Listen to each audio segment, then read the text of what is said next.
চারদিকে কি শুরু হয়েছে বলো দেখি হেমন্ত? কেন, কি শুরু হয়েছে রবিন? তিলোত্তমা কি চঞ্চলা হয়ে উঠেছে? কোনো খবর রাখো না নাকি? রাখি, তবে তুমি কি খবর সংগ্রহ করলে একটু সবিস্তারে শোনাও দেখি। বেশ, তবে তাই শোনো।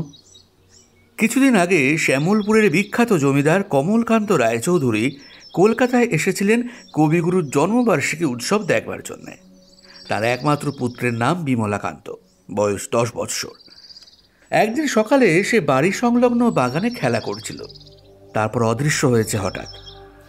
ওদিকে লোহার ব্যবসায়ী বাবু পতিতপাবন নন্দী ক্রোড়পতি হয়েছেন বলে বিখ্যাত।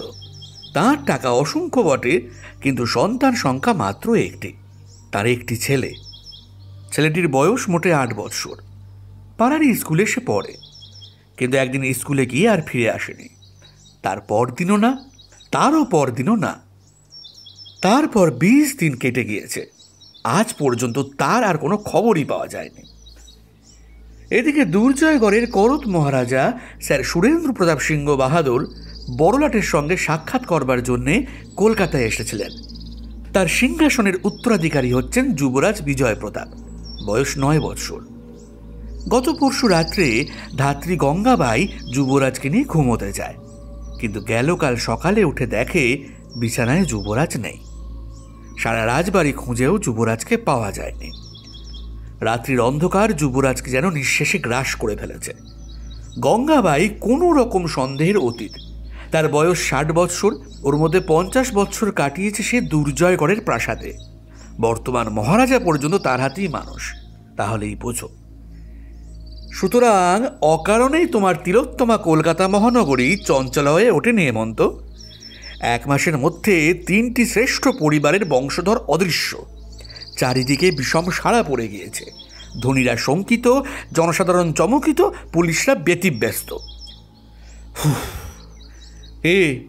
কেমন, সব ঠিকঠাক বললাম তো? তুমি সবই জানো, আমার পরীক্ষা নিলে শুধু শুধু সে কি আর আমি বুঝি না? আহা, রাগ করো কেন? তুমি তো দেখছি সাম্প্রতিক ঘটনাগুলো পুরোপুরি কণ্ঠস্থ করে নিয়েছো। এদিকে এটা শুনেছ? কি? খবরের কাগজগুলো সুযোগ পেয়ে পুলিশের বিরুদ্ধে মহা আন্দোলন শুরু করে দিয়েছে। এমনকি গুজব শোনা যাচ্ছে যে দুর্জয়গড়ের যুবরাজের অন্তর্ধানের পর গভর্নমেন্টেরও টনক নড়েছে। সরকারের তরফ থেকে পুলিশের ওপরে এসছে নাকি জোর হুমকি। শুনেছি বই কি, কিন্তু পুলিশ নতুন কোনো তথ্যই আবিষ্কার করতে পারেনি। সম্ভ্রান্ত ধনী পরিবারের 3টি বংশধর 1 মাসের ভিতরে নিরুদ্দেশ হয়েছে। ব্যাস, এইখানেই সমস্ত খোঁজাখুঁজির শেষ। তারা কেন অদৃশ্য হয়েছে, কেমন করে অদৃশ্য হয়েছে, এবং অদৃশ্য হয়ে আছেই বা কোথায়, এই সমস্তই রহস্যের ঘোর মায়াজালে ঢাকা। দেখো রবিন, কলকাতায় মাঝে মাঝে ছেলে ধরার উৎপাত হয় শুনেছি, কিন্তু ছেলে ধরারা ধনী গরিব বাছে বলে শুনিনি। তারা ছেলে ধরতো নির্বিচারে, এবং গরিবেরই ছেলে চুরি করবার সুযোগ পেত বেশি। এও শোনা যেত যে সন্ন্যাসীরা নিজেদের চেলার সংখ্যা বাড়াবার ও বেদেরা নিজেদের দলবৃদ্ধি করবার জন্যই ওভাবে ছেলে চুরি করে। আবার অধিকাংশ ক্ষেত্রেই ছেলে ধরার গুজব যে বাজে হুজুগ বলে প্রমাণিত হয়েছে, এই সত্যও কারো জানতে বাকি নেই। কিন্তু এবারের ঘটনাগুলো নতুন রকম, তাই না হেমন্ত?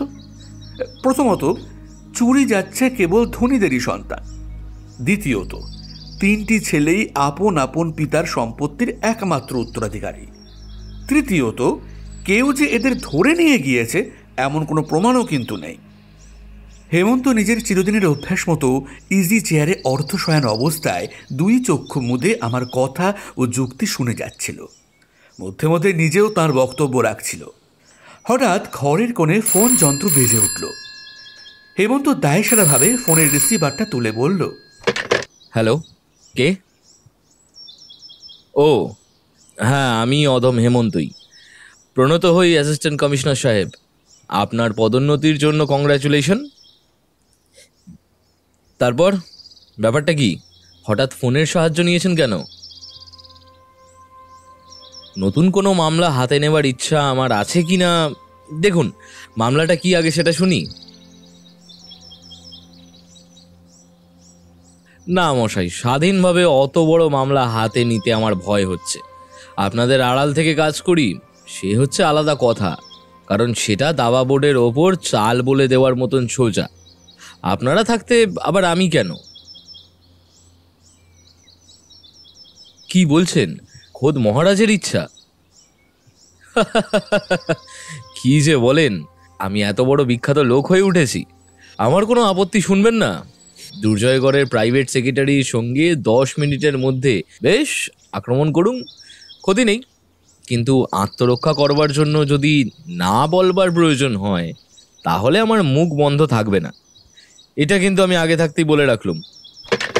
রিসিভারটা যথাস্থানে রেখে হেমন্ত আমার কাছে এসে বললে, রবিন, সব শুনলে তো? হ্যাঁ, তুমি তো সব শুনিয়েই বললে। তা পুলিশের সতীশবাবু তাহলে তোমার ঘাড়েই মামলাটা চাপাতে চান? হেমন্ত জবাব দিলে না। নিজের ইজি চেয়ারে বসে পড়ে কিছুক্ষণ চুপ করে কি ভাবতে লাগলো। তারপর বললে, এই মামলাটা ঘাড়ে নেওয়া কি আমার পক্ষে উচিত হবে? কেন হবে না? স্বাধীনভাবে কখনো গোয়েন্দার কাজ বা এরকম মামলা নিয়ে কখনো নাড়াচাড়া করিনি। তাতে কি হয়েছে? শনৈ পর্বত লঙ্ঘনম। তুমি ভুল করছো রবিন, আমি ঠিক গোয়েন্দা নই, অপরাধ বিজ্ঞানের ছাত্র মাত্র। যদিও এই বিশেষ বিজ্ঞানটিকে আমি গ্রহণ করেছি এক শ্রেণীর আর্ট হিসেবেই। হয়তো তুমি বলবে বিজ্ঞানের সঙ্গে আর্টের বা কলার সম্পর্ক নেই, কিন্তু ভুলে যেও না, প্রাচীন ভারতে চুরি করাকেও 64 কলার অন্যতম কলা বলে গ্রহণ করা হতো। চুরি করা যদি আর্ট হয়, চোর ধরাও আর্ট হবে না কেন? সুতরাং এক হিসাবে আমি আর্টেরই সেবক। গোয়েন্দারূপে নাম কেনবার জন্য আমার মনে একটুও লোভ নেই, যদিও অপরাধ বিজ্ঞান হচ্ছে একমাত্র হবি বা প্যাশন। পুলিশের সঙ্গে থাকি কেননা হাতে নাতে পরীক্ষা করবার সুযোগ পাই একমাত্র। পেশাদার গোয়েন্দার মতো দুর্জয়গড়ের মহারাজ বাহাদুরের হুকুম তামিল করতে যাব কেন বলো? হেমন্ত আরও কি বলতে যাচ্ছিল, কিন্তু বাড়ির সামনে রাস্তায় একখানা মোটর এসে দাঁড়ানোর শব্দ শুনে চুপ মেরে গেল। মিনিট খানেক পরেই ঘরের ভিতরে প্রবেশ করলেন অ্যাসিস্ট্যান্ট কমিশনার সতীশবাবুর সঙ্গে একটি সম্ভ্রান্ত পোশাক পরা ভদ্রলোক। তার মুখখানি হাসি খুশি মাখা, সুন্দর বলিষ্ঠ চেহারা, বয়স 40-এর ভিতরেই। অনন্তবাবু, ইনি হচ্ছেন হেমন্তবাবু, আর উনি ওর বন্ধু রবীনবাবু। হেমন্তবাবু, ইনি হচ্ছেন অনন্ত গাঙ্গুলি, দুর্জয়গড়ের মহারাজা বাহাদুরের প্রাইভেট সেক্রেটারি। অভিবাদনের পালা শেষ হলো। হেমন্তবাবু, আপনার বয়স এত অল্প, কিন্তু এই বয়সেই আপনি এমন নাম কিনেছেন? আমি যে নাম কিনেছি, আমার পক্ষে এটাই আশ্চর্য সংবাদ। বিলক্ষণ! আপনি নাম না কিনলে মহারাজা বাহাদুর আপনাকে নিযুক্ত করবার জন্য এত বেশি আগ্রহ প্রকাশ করতেন না। অনন্তবাবু সরলভাবে হেমন্তের সুখ্যাতি করবার জন্যেই কথাগুলো বললেন, কিন্তু ফল হলো উল্টো। হেমন্তের মুখ লাল হয়ে উঠল। নিযুক্ত? নিযুক্ত মানে কি? আসলে যুবরাজের মামলাটা মহারাজা বাহাদুর আপনার হাতেই অর্পণ করতে চান। এজন্য তিনি প্রচুর পারিশ্রমিক দিতেও রাজি আছেন, আর মামলার কিনারা হলে যথেষ্ট পুরস্কারও। ধন্যবাদ অনন্তবাবু। মহারাজা বাহাদুরকে গিয়ে জানাবেন হেমন্ত চৌধুরী জীবনে পারিশ্রমিক বা পুরস্কারের লোভে কোনো কাজ করেনি। সতীশবাবু, এ মামলার সঙ্গে আমি কোনো সম্পর্ক রাখতে ইচ্ছা করি না। সতীশবাবু ভালো করে হেমন্তকে চিনতেন। তিনি বেশ বুঝলেন তার ঘা লেগেছে কোথায়। তাড়াতাড়ি বলে উঠলেন, অনন্তবাবু, আসলে হেমন্তবাবু আমাদের মতন পেশাদার নন।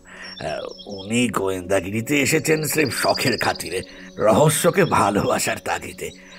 টাকার লোভে কিছু করেন না। তাই আপনি ওকে ওইভাবে। মাফ করবেন হেমন্তবাবু, আমি না জেনে আপনার সেন্টিমেন্টে আঘাত দিয়েছি। অনন্তবাবুর বিনীত মুখ ও ভীত কথা শুনে এক মুহূর্তে হেমন্তের রাগ জল হয়ে গেল। সে হো হো করে হেসে উঠে বললে, অনন্তবাবু, কোনো ভয় নেই, আমার সেন্টিমেন্ট আপনার আঘাত সামলে নিয়েছে। ওরে মধু, জলদি চা নিয়ে আয় রে। অনন্তবাবুকে বুঝিয়ে দে তিনি কোনো অসভ্য গোয়ার গোবিন্দের পাল্লায় পড়েননি। অনতিবিলম্বেই মধু এসে টেবিলের উপরে চায়ের সরঞ্জাম ও খাবারের থালা সাজিয়ে দিয়ে গেল। চা পর্ব শেষ হলে পর হেমন্ত বললে, অনন্তবাবু, খবরের কাগজে যুবরাজের অন্তর্ধান হওয়ার যে বিবরণ বেরিয়েছে তার ওপর আমরা নির্ভর করতে পারি কি? অনায়াসে। এমনকি কাগজওয়ালারা আমাদের নতুন কিছু বলবার ফাঁকও রাখেনি। ফাঁক নিশ্চয়ই আছে, কারণ কাগজওয়ালাদের কথা মানলে বিশ্বাস করতে হয় যে যুবরাজের রক্ত মাংসের দেহ সকলের অগোচরে হঠাৎ হাওয়া হয়ে শূন্যে মিলিয়ে গিয়েছে। না হেমন্তবাবু, অতটা বিশ্বাস করবারও দরকার নেই, কারণ ঘটনাস্থলে আমি নিজে গিয়েছি। মহারাজা বাহাদুর গড়িয়াহাটা রোডের একখানা খুব মস্ত বাগান বাড়ি ভাড়া নিয়েছেন। যুবরাজের ঘর বাড়ির শেষ প্রান্তে দোতলায়। বাড়ির চারিদিকে 8 ফুট উঁচু পাঁচিল, তার উপরে বাগানটাও পুরনো গাছপালায় ঝুপসি। কাজেই বাইরের কোনো লোক অনায়াসেই পাঁচিল টপকে সকলের অগোচরে যুবরাজের ঘরের তলায় গিয়ে দাঁড়াতে পারে। কিন্তু দোতলায় যুবরাজের ঘরের ভিতরে এসে ঢুকবে কেমন করে? অত্যন্ত সহজে। সহজে? আপনি কি ভুলে যাচ্ছেন যে গঙ্গাবাই বলেছে যে ঘরে ঢুকে এসে দরজায় খিল লাগিয়ে দিয়েছিল, আর সকালে উঠে খিল খুলেছিল সে নিজের হাতেই? গঙ্গাবাইয়ের সাবধানতা হয়েছিল একচক্ষু হরিণের মতো।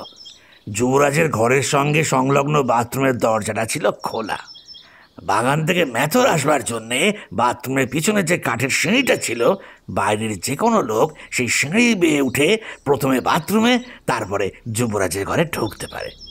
যাক, যুবরাজের অন্তর্ধানের রহস্যটা যখন পরিষ্কার হয়ে গেল, তখন এতদিন পরে আমার আর ঘটনাস্থলে যাওয়ার দরকার নেই।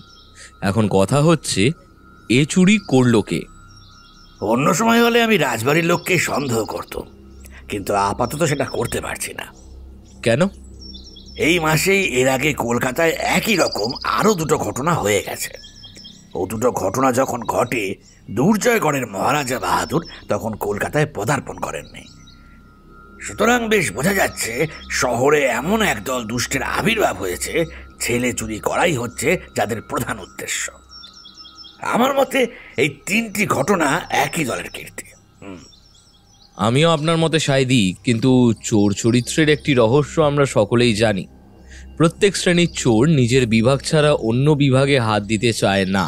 যারা সাইকেল চুরি করে, বারবার ধরা পড়েও তারা চিরদিনেই সাইকেল চোরই থেকে যায়। আর এক দলের বাঁধা অভ্যাস রাতে গৃহস্থের ঘরে ঢুকে যা কিছু পাওয়া যায় চুরি করে পালানো। কিন্তু এরকম ছেলে চোরের দল এদেশে নতুন নয় কি? শুনেছি আমেরিকায় এইরকম ছেলে চোরের উৎপাত অত্যন্ত বেশি। বেশি হলে বেশি, এই তো হেমন্তবাবুর কাছে একদিন শুনেছি আমেরিকার ধনকুবেররা নাকি এইসব ছেলে চোরের ভয়ে একেবারে তটস্থ হয়ে থাকে। তাদের ছেলেদের সঙ্গে সঙ্গে ফিরে মাইনে করা প্রাইভেট ডিটেকটিভরা। তবু নাকি প্রায় নিত্যই শোনা যায় এক এক করে ধনকুবেরের ছেলেরা চুরি হয়ে যাচ্ছে, আর চোরেদের কাছ থেকে চিঠি আসছে, হয় এত টাকা দাও, নয় তোমার ছেলেকে মেরে ফেলবো। কিন্তু আমাদের এই চোরের দলের উদ্দেশ্য কিছুই বোঝা যাচ্ছে না। 3টি ধনীর বংশধর চুরি হয়ে গেল, কিন্তু কোনো ক্ষেত্রেই নিষ্ক্রয়ের টাকা আদায় করবার জন্য চিঠি আসেনি। এখনো আসেনি বটে, কিন্তু শীঘ্রই আসবে বোধহয়। এই কথা কেন বলছেন? আমার যা বিশ্বাস, শুনুন বলি। এই ছেলে চুরিগুলো যে একজনের কাজ নয় সেটা বেশ বোঝা যাচ্ছে, কারণ লক্ষ্য করলেই আন্দাজ করা যায় প্রত্যেক ক্ষেত্রে গৃহস্থদের অভ্যাস প্রভৃতির দিক ভালো করে নজর রেখেই কাজ করা হয়েছে। এজন্য দীর্ঘকাল আর একাধিক লোকের দরকার। কিন্তু মূলে আছে যে একজনেরই মস্তিষ্ক, তাতেও আর সন্দেহ নেই। সে নিশ্চয়ই এদেশে নতুন কিংবা অপরাধের ক্ষেত্রে নেমেছে এই প্রথম, কারণ এই শ্রেণীর অপরাধ কলকাতায় আগে ছিল না। এই লোকটি একদল লোক সংগ্রহ করে বেছে বেছে ছেলে চুরি আরম্ভ করেছে। তার বাছাইয়ের মধ্যেও তীক্ষ্ণ দৃষ্টির পরিচয় আছে। গরিবের ছেলে নয়, সাধারণ ধনীর ছেলেও নয় যারা অদৃশ্য হয়েছে, তারা প্রত্যেকেই পিতার একমাত্র পুত্র। এই নির্বাচন ব্যাপারেও একমাত্র মস্তিষ্কের সন্ধান পাওয়া যায়। হ্যাঁ, সতীশবাবুর একটা কথা মানতেই হবে, এ চোর দুর্জয়গড়ের রাজবাড়ি সম্পর্কীয় লোক নাও হতে পারে, কারণ মহারাজা সদল বলে কলকাতায় আসবার অনেক আগেই ঠিক এই রকম ট্রেডমার্ক মারা আরও 2টি ছেলে চুরি গেছে। সতীশবাবু বলছেন চোরের উদ্দেশ্য বোঝা যাচ্ছে না, কিন্তু আমার মতে চেষ্টা করলেই সেটা বোঝা যায়। এই ছেলে চোরদের দলপতি বড়ই চতুর ব্যক্তি। অপরাধ ক্ষেত্রে সে নতুন পথ অবলম্বন করেছে বলেই সন্দেহ হচ্ছে। হয়তো সে রীতিমতো শিক্ষিত ব্যক্তি। এখনও সে যে নিজের উদ্দেশ্য জাহির করেনি, তার একমাত্র কারণ হচ্ছে পুলিশকে সে গোলক ধাঁধায় ফেলে রাখতে চায়। চোর যে টাকা আদায়ের লোভেই চুরি করেছে এই সত্য গোড়াতেই প্রকাশ করতে সে রাজি নয়, কারণ এই সূক্ষ্ম বুদ্ধি শিক্ষিত চোর জানে প্রথমেই পুলিশ আর জনসাধারণ ছেলের চুরির উদ্দেশ্য ধরে ফেলবে, ফলে তার স্বার্থসিদ্ধির পথই সংকীর্ণ হয়ে আসবে। তার ধরা পড়বার সম্ভাবনাও থাকবে যথেষ্ট। তাই সে পুলিশ আর জনসাধারণের অন্ধতা দূর করতে চায়নি। কিন্তু আপনারা নিশ্চয়ই জানবেন, আজ হোক কাল হোক চোরের উদ্দেশ্য আর বেশি দিন গোপন হয়ে থাকবে না। সতীশবাবু, আজ এই পর্যন্ত। আমাকে আরও কিছু ভাববার সময় দিন। কাল সকালে একবার এদিকে আসতে পারবেন? আপনার সঙ্গে আমার গোপন পরামর্শ আছে কিছু।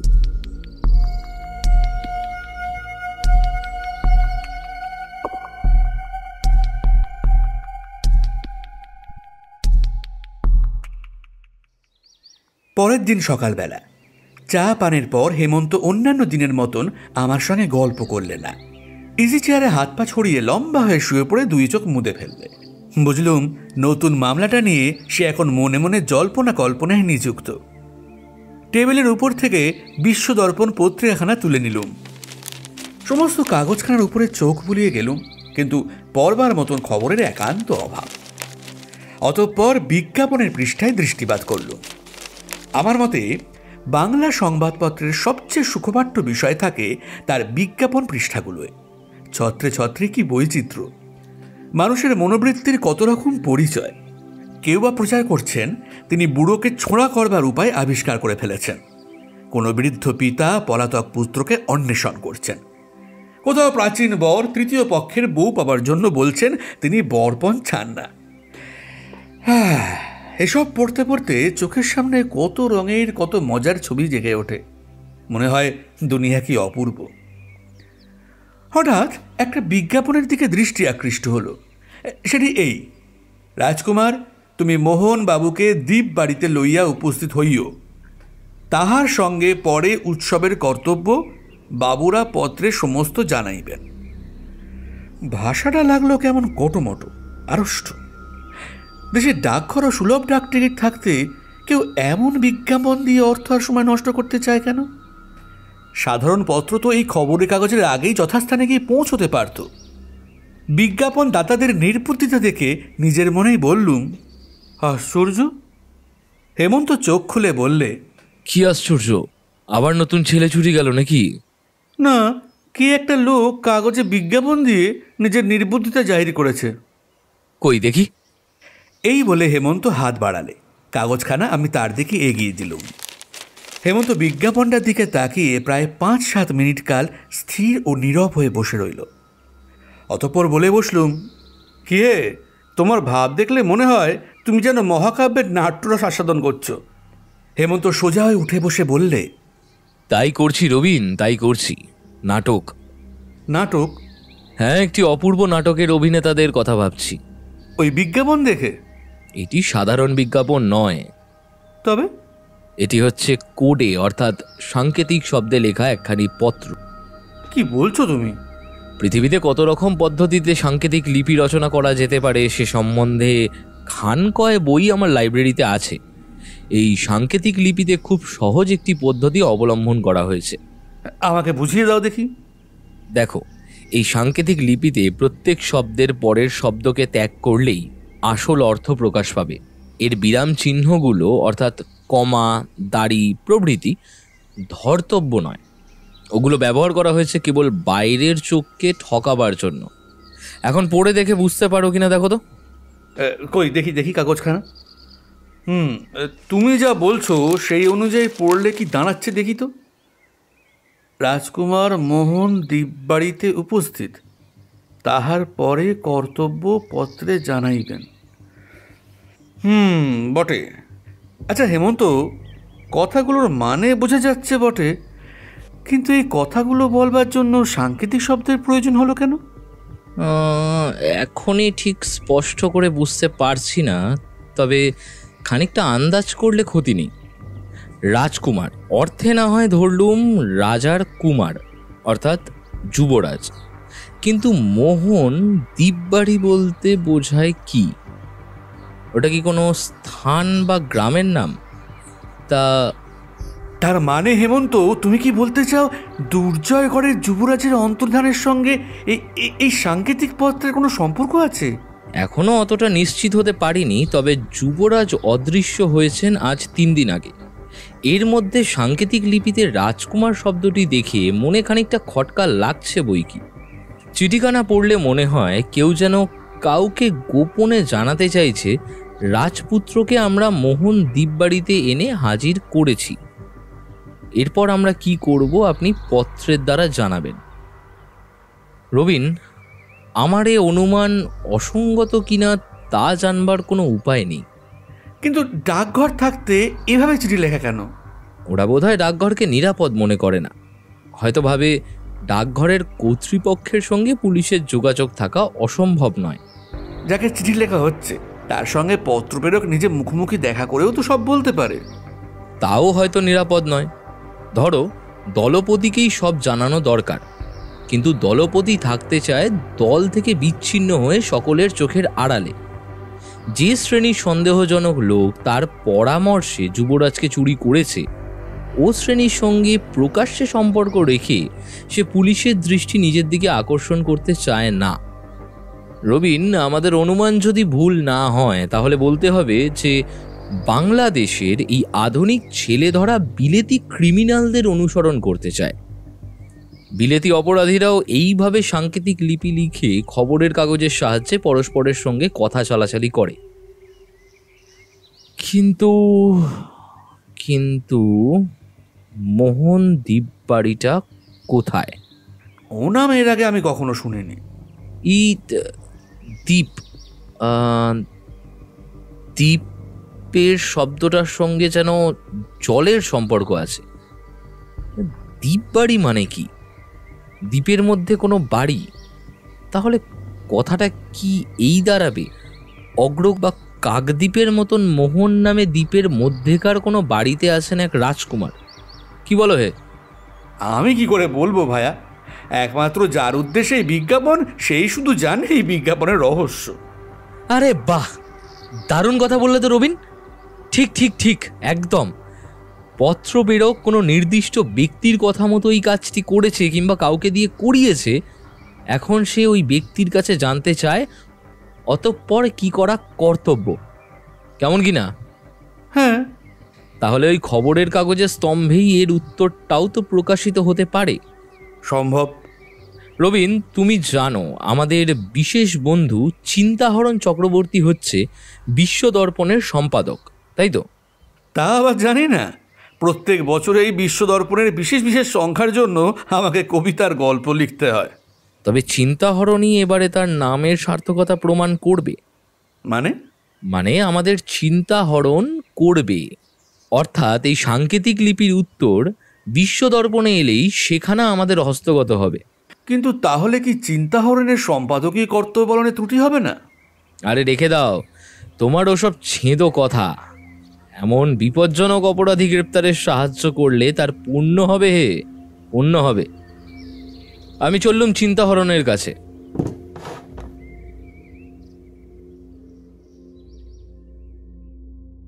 হেমন্ত যখন বিশ্বদর্পণ কার্যালয় থেকে ফিরে এলো তখন বিপুল পুলকে নৃত্য করছে তার দুই হাসিমাখা চক্ষু।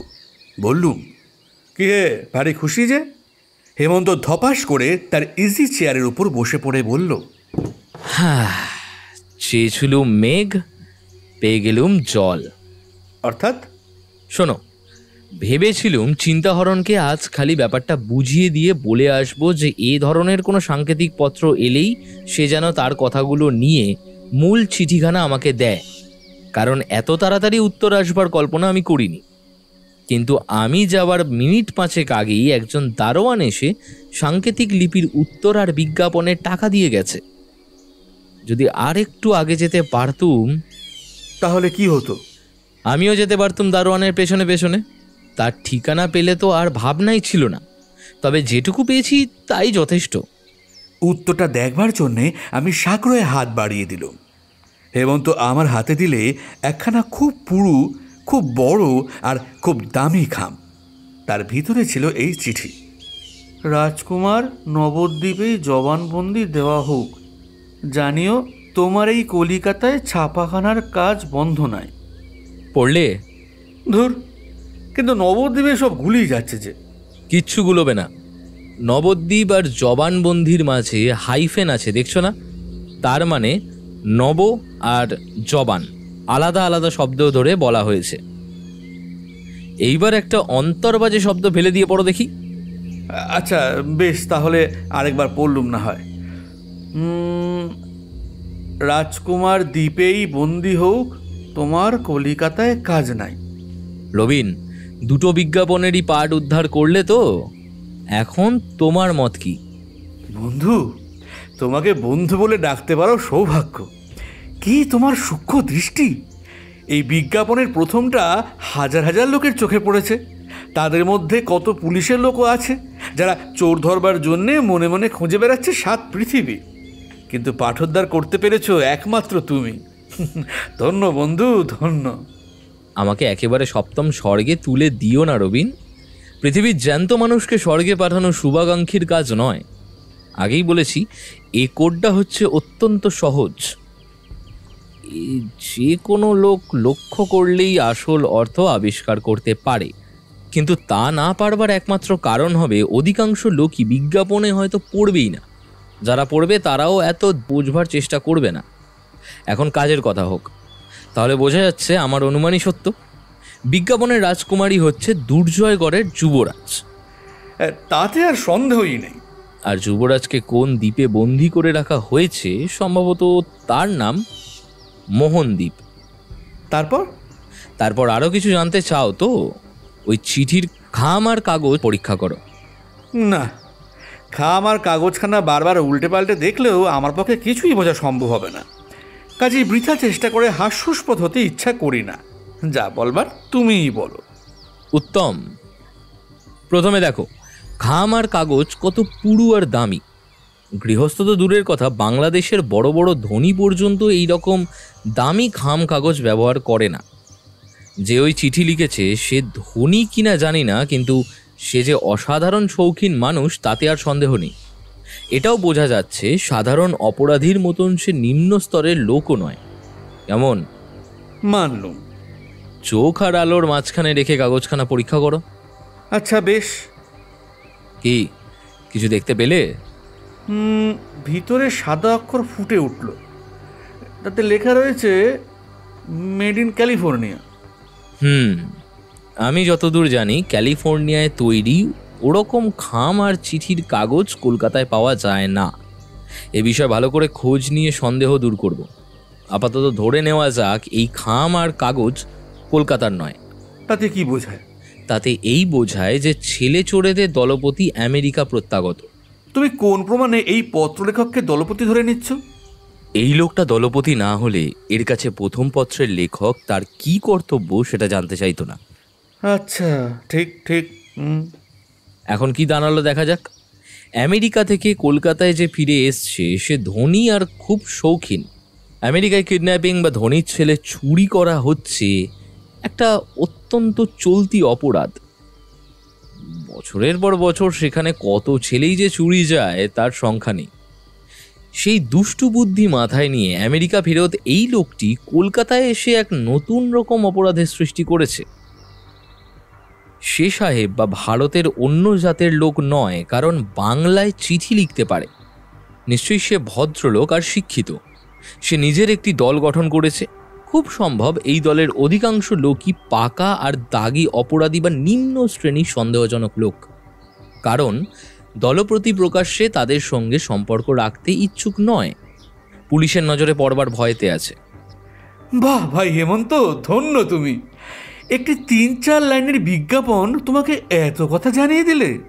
কিন্তু এই সমস্তই মেঘের প্রাসাদ ভাই, মেঘের প্রাসাদ। বাস্তবের এক ঝড়ে এরা যে কোনো মুহূর্তে হুড়মুড় করে ভেঙে পড়তে পারে।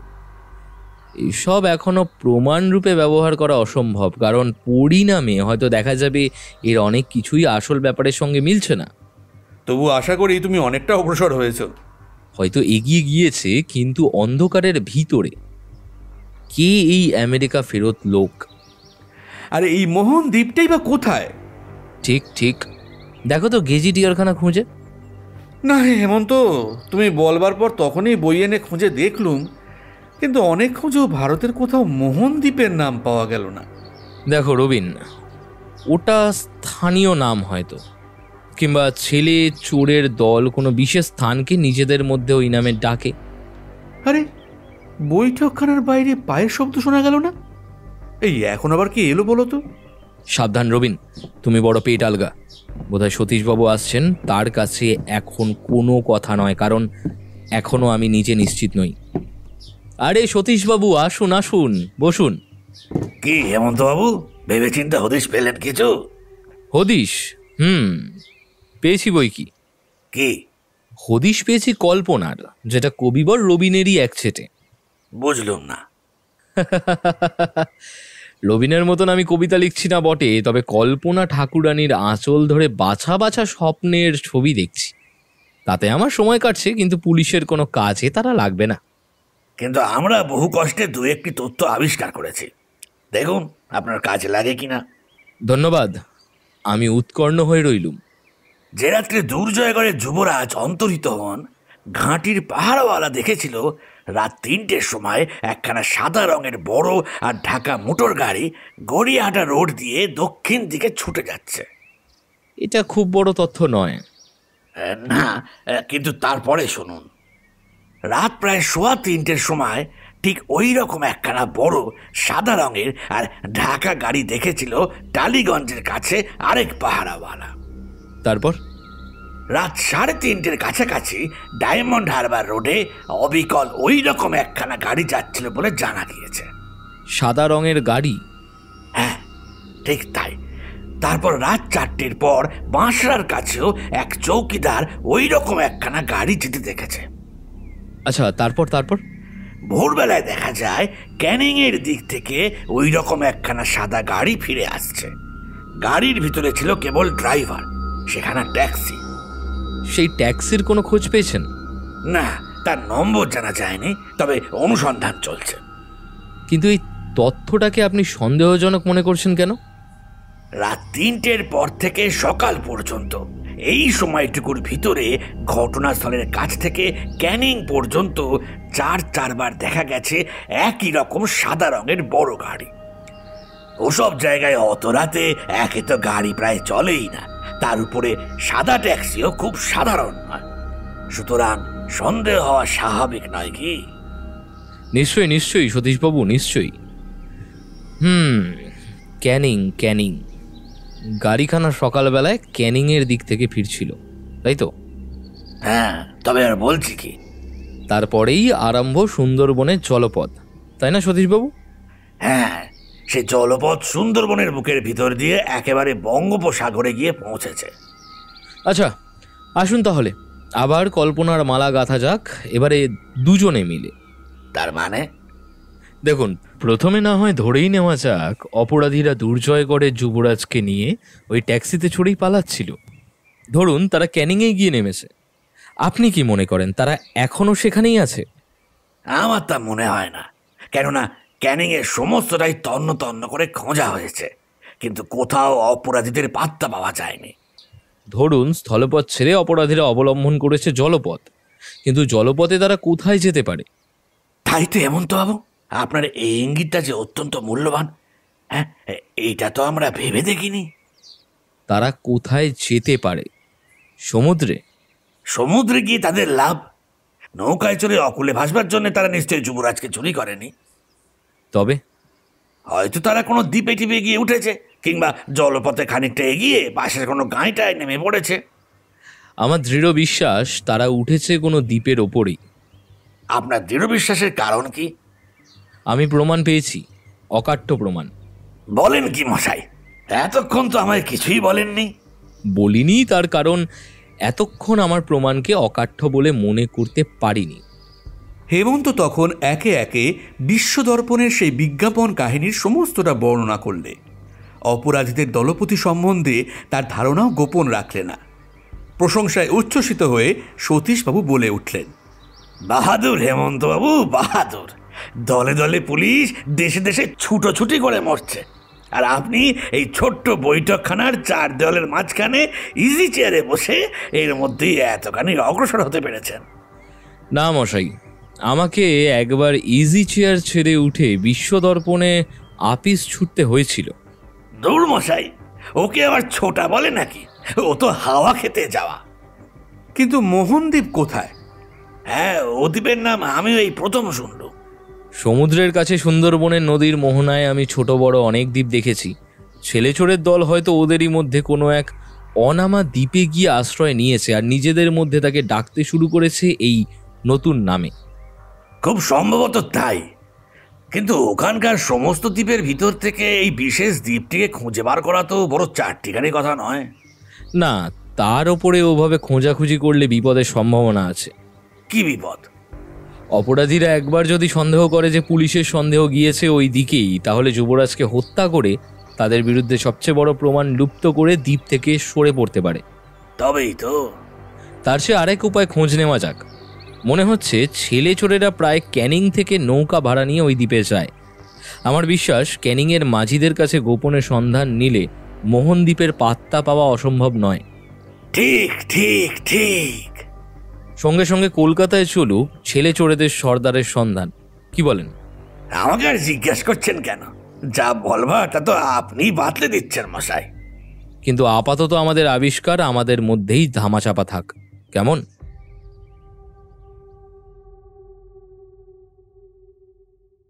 তিন দিন কেটে গেল। ছেলে চোরদের সম্বন্ধে আর নতুন কিছুই জানা গেল না।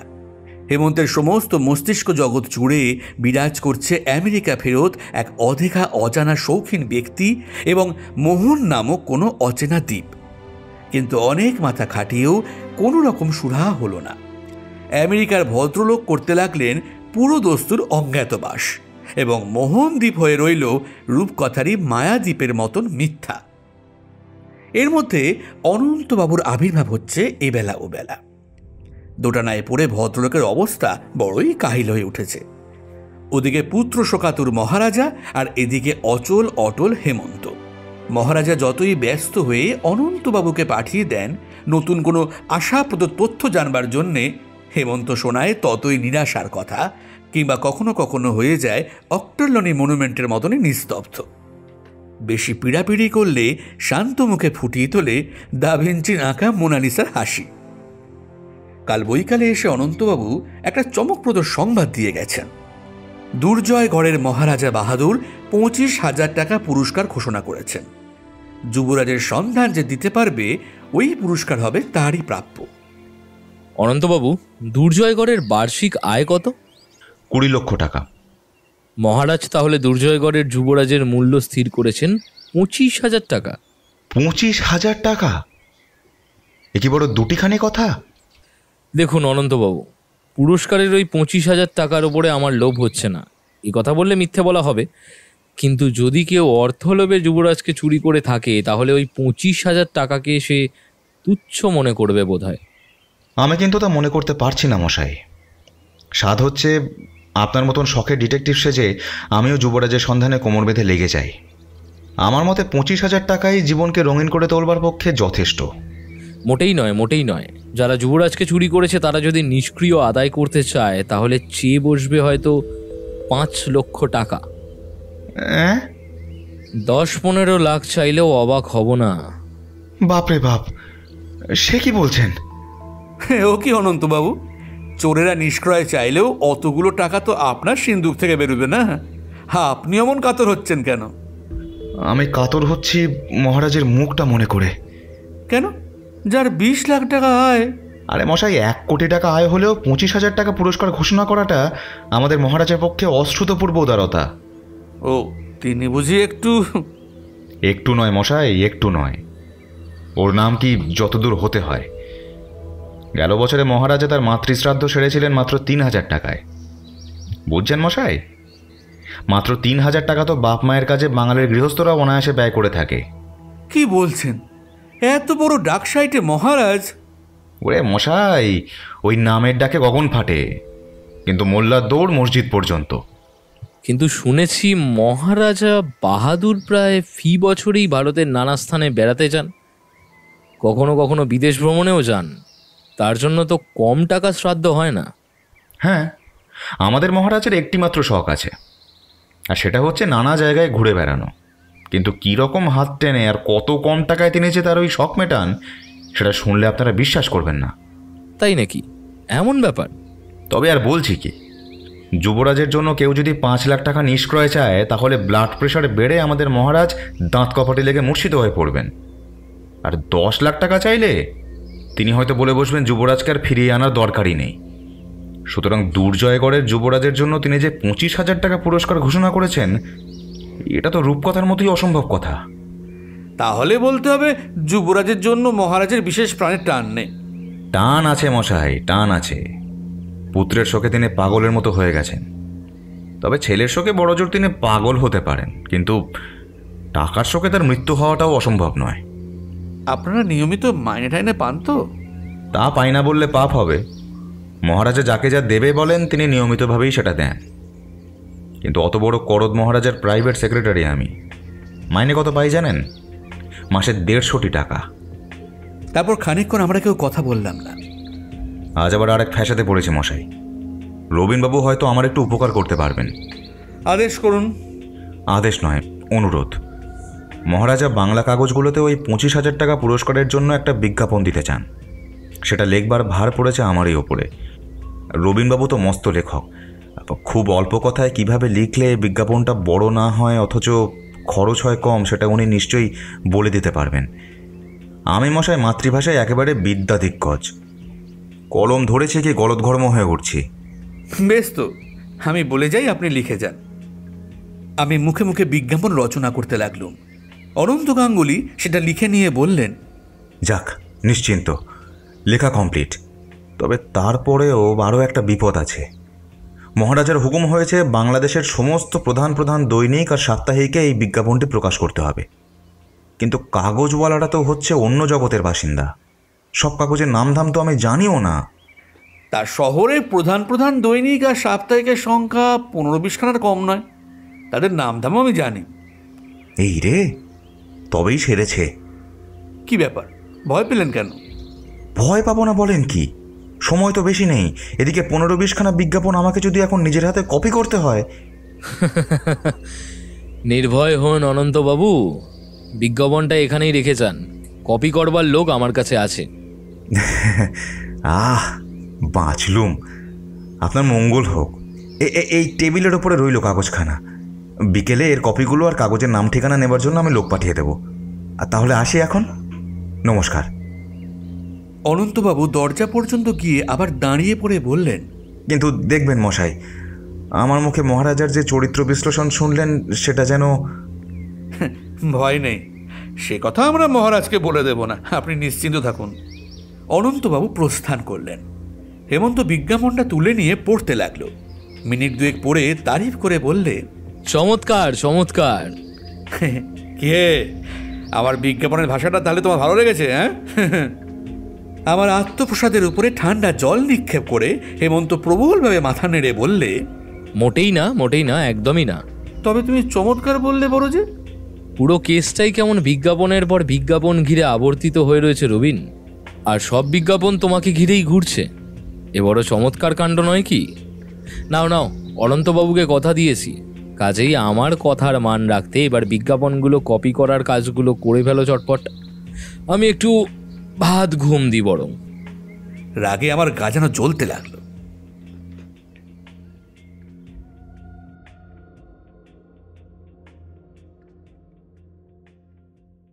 হেমন্তের সঙ্গে আজ আমিও মহারাজা বাহাদুরের ওখানে গিয়েছিলাম। যুবরাজের জন্যে মহারাজা এমন অস্থির হয়ে উঠেছেন যে হেমন্তকে বাধ্য হয়ে তাঁর কাছে যেতে হলো। মহারাজা প্রথমে জানতে চাইলেন তদন্ত কতদূর অগ্রসর হয়েছে। হেমন্ত গুপ্ত কথা কিছুতেই ভাঙল না, কেবল বললে সে প্রাণপণ চেষ্টা করছে এবং তার চেষ্টা হয়তো ব্যর্থ হবে না।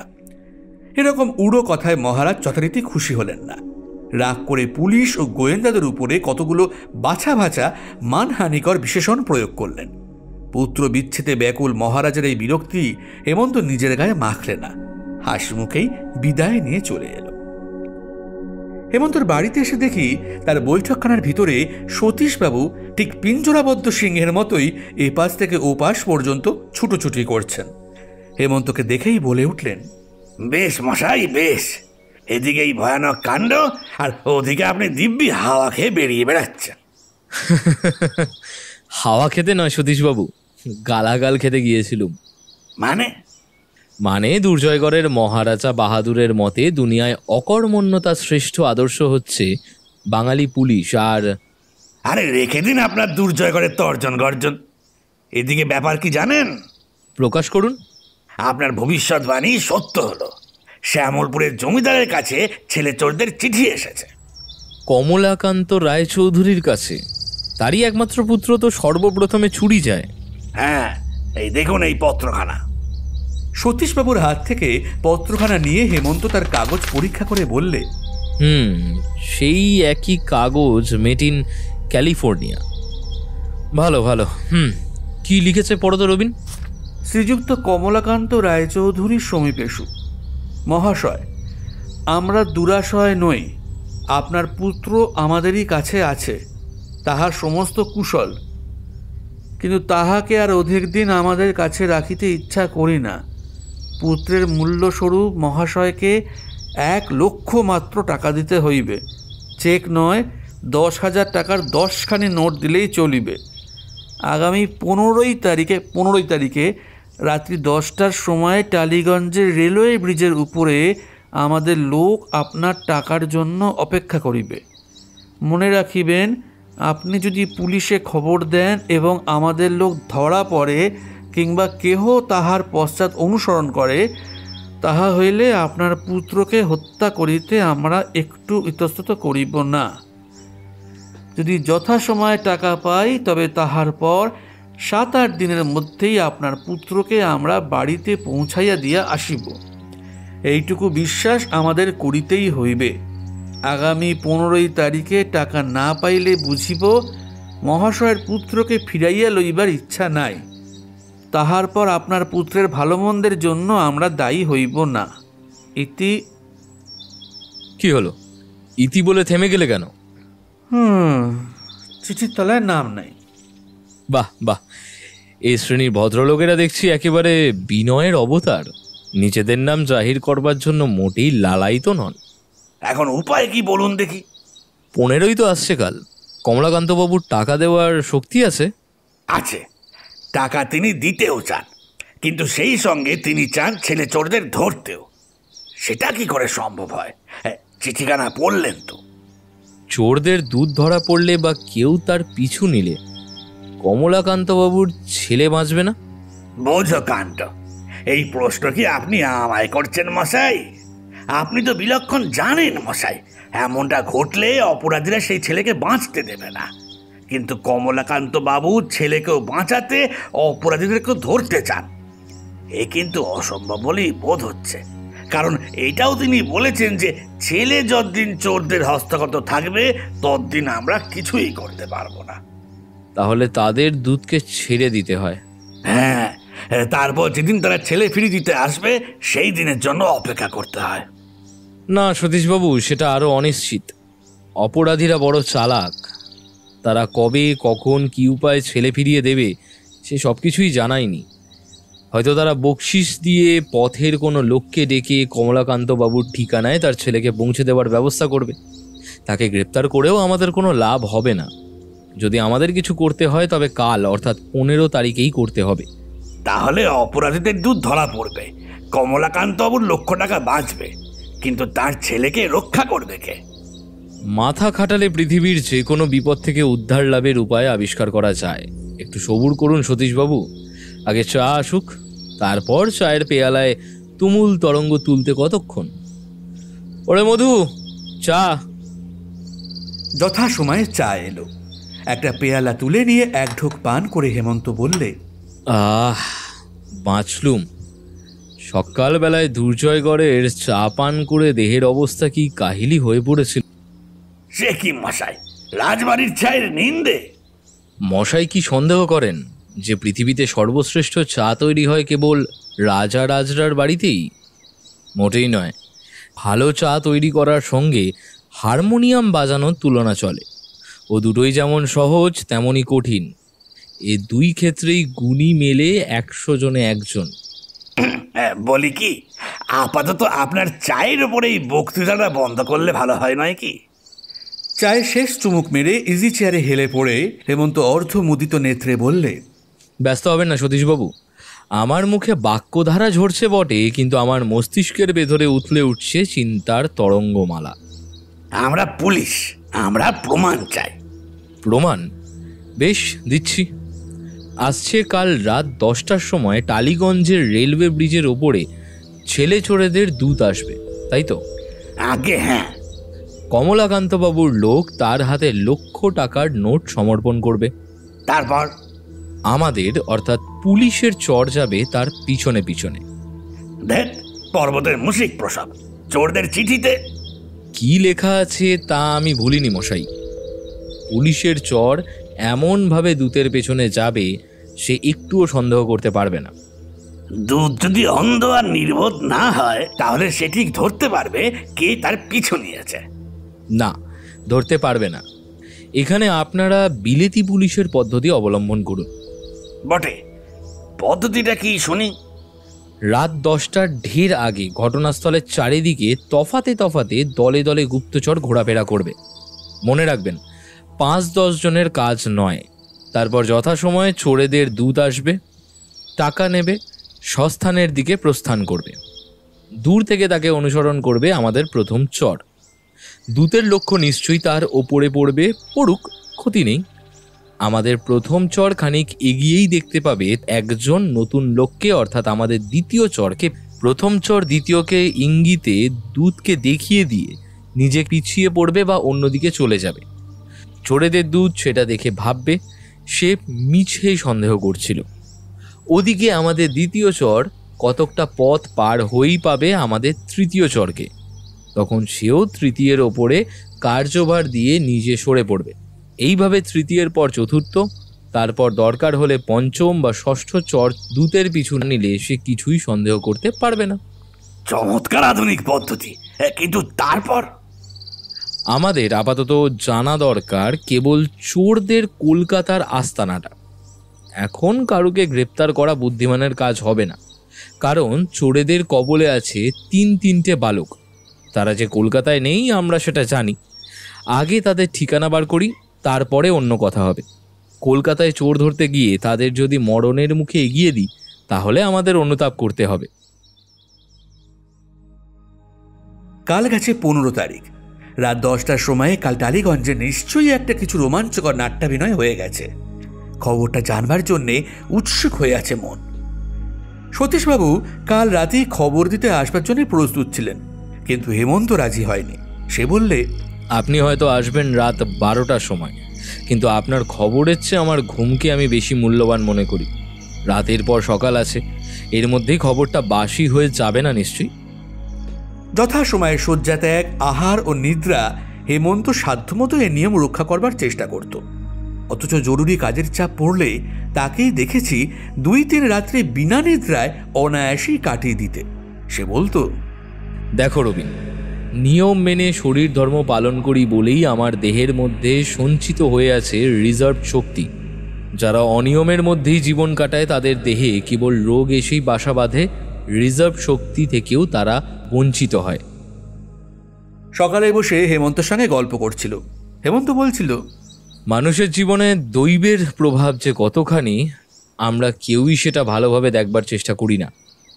রবিন, আপাতত আমরা যে মামলাটা হাতে নিয়েছি এখনো সেটার কোনো কিনারা হয়নি বটে, কিন্তু এখনই দৈব আমাদের সহায় হয়েছে। তুমি সাংকেতিক শব্দে লেখা সেই বিজ্ঞাপনটার কথা বলছো বোধহয়। হ্যাঁ, দৈব যদি আমার সহায় হয়ে ওই সূত্রটাকে এগিয়ে না দিত, তাহলে আমি এ মামলায় কিনারা করবার কোনো আশাই করতে পারতুম না। খালি বুদ্ধি আর তীক্ষ্ণ দৃষ্টি থাকলেই হয় না রবিন, সেই সঙ্গে চাই দৈবের দয়া। অপরাধী যে ধরা পড়বে এই বিষয়ে তোমার কোনো সন্দেহই নেই? এক তিলও না। যে কোনো দেশের পুলিশের দপ্তর দেখলে তুমি একটা সত্য কথা জানতে পারবে। কি? অতিরিক্ত চালাকি দেখাতে গিয়ে আজ পর্যন্ত কত বড় বড় অপরাধী পুলিশের হাতে আত্মসমর্পণ করতে বাধ্য হয়েছে। ধরো এই ছেলে চোরের কথা। ডাকঘরের সাহায্য নিলে আমাদের পক্ষে আজ একে আবিষ্কার করা অসম্ভব হতো। ডাকের চিঠিতেও সে সাংকেতিক চিহ্ন ব্যবহার করতে পারত।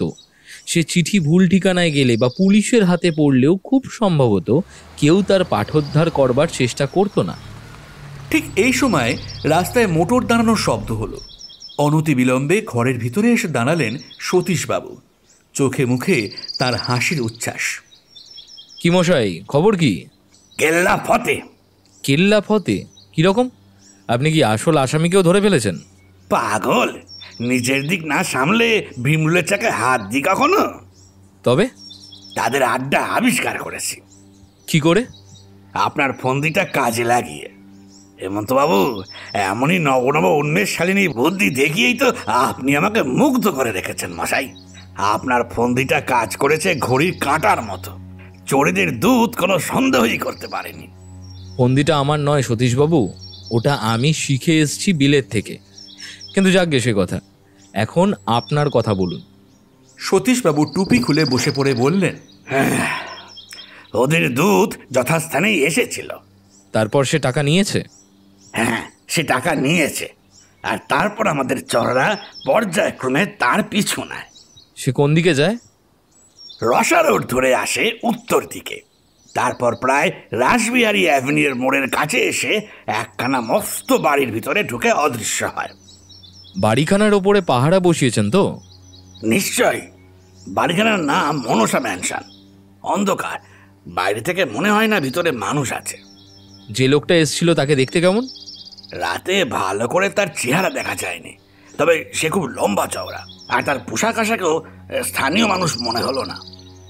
এইবার গোপনে সন্ধান নিতে হবে যে ও বাড়িতে কে থাকে। তারপর টেলিফোনের ঘন্টা বেজে উঠল। নিজের কথা অসমাপ্ত রেখেই হেমন্ত উঠে গিয়ে রিসিভার নিয়ে মুহূর্ত পরে মুখ ফিরিয়ে বললে, সতীশবাবু, থানা থেকে আপনাকে ডাকছে। তাই নাকি? এই তো খবর এসেছে বোধহয়। হ্যাঁ, দাঁড়াও তো। সতীশবাবু রিসিভার নিয়ে বললেন, হ্যালো, হ্যাঁ আমি। কি কি বললে? হ্যাঁ, বলো কি, বলো কি? তিনি অভিভূতের মতন আরও খানিকক্ষণ থানার কথা শুনলেন। তারপর বদ্ধ স্বরে আচ্ছা বলে রিসিভারটা রেখে দিয়ে যখন আবার আমাদের কাছে এসে দাঁড়ালেন, তখন তার চোখের আলো নিভে গেছে এবং ভাবভঙ্গি একেবারে অবসন্নের মতো। হেমন্ত একবার তীক্ষ্ণ দৃষ্টিতে সতীশবাবুর মুখের পানে তাকালে, কিন্তু কিছু বললে না। সতীশবাবু ধপাস করে চেয়ারের উপরে বসে পড়ে করুণ স্বরে বললেন, হেমন্ত বাবু, খাঁচা খালি, পাখি নেই। পাখি উড়ল কখন? আরে মশাই, পাখি ধরতে গিয়েছিলুম আমরা খালি খাঁচায়। আজ সকালে আমাদের চর খবর নিয়ে জেনেছে যে মনসা ম্যানশন হচ্ছে ভাড়াটে বাড়ি, কিন্তু আজ 3 মাস খালি পড়ে আছে।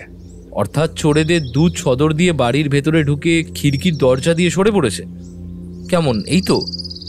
ঠিক তাই, আমাদের কাদা ঘেঁটে মরাই সার হলো। সর্দারজি, সাব্বাস। সর্দার? সর্দার আবার কে? এই ছেলে চোরেদের সর্দার আর কি, বাহাদুর বটে সে।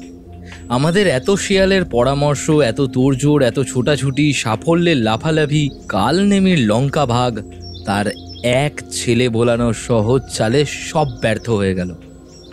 শত্রুর চেয়ে নিজেদের বেশি বুদ্ধিমান মনে করার শাস্তি হচ্ছে এই। আমি মানস নেত্রে বেশ নিরীক্ষণ করতে পারছি আমাদের বোকামির দৌড় দেখে সর্দারজি মহা কৌতুক হাসছে, উচ্ছ্বাসিত হয়ে পেটে হাত চেপে কার্পেটের ওপরে গড়াগড়ি খাচ্ছেন। হাসো সর্দারজি, হাসো। স্বীকার করছি, আমরা হেরে ভূত। থামুন মশাই, থামুন। এটা ঠাট্টা তামাশার বিষয় নয়। আরে মশাই, গোয়েন্দাগিরি হচ্ছে একটা বড় রকমের স্পোর্ট। পরাজয়কে আমি হাসি মুখেই গ্রহণ করতে পারি। যে কখনো পরাজিত হয়নি সে বিজয় গৌরবেরও যথার্থ মর্যাদা বুঝতে পারে না। খেলা বেশ, কেমন খেলোয়াড়কে দেখা যাবে। আপনার ওই সর্দারজি এখনো টের পাননি যে আমাদের হাতের তাস এখনো ফুরিয়ে যায়নি। দেখি টেক্কা মারে কে। আমাদের হাতে এখনো কি তাস আছে মশাই? নতুন কোনো তাস পেয়েছেন নাকি? নিশ্চয়ই, সে খবরটাও আজ দিতে এসেছি। জবর খবর। বলেন কি? ঝাড়ুন, আপনার জবর খবরের ঝুলি ঝাড়ুন। হেমন্তের উৎসাহ দেখে সতীশবাবুর ম্লান ভাবটা মুছে গেল ধীরে ধীরে। তিনি বললেন, এই খবরটা যে পেয়েছি তারও মূলে আছেন আপনি, কারণ এদিকেও আপনি আমার দৃষ্টি আকর্ষণ করেছিলেন। ওহো, বুঝেছি। না, কখনো বোঝেননি। নিশ্চয়ই বুঝেছি। কি করে বুঝলেন? অনুমানে। কি বুঝছেন? ক্যানিংয়ের এক মাঝির খোঁজ পেয়েছেন, তাই তো? ঠিকই বলেছেন।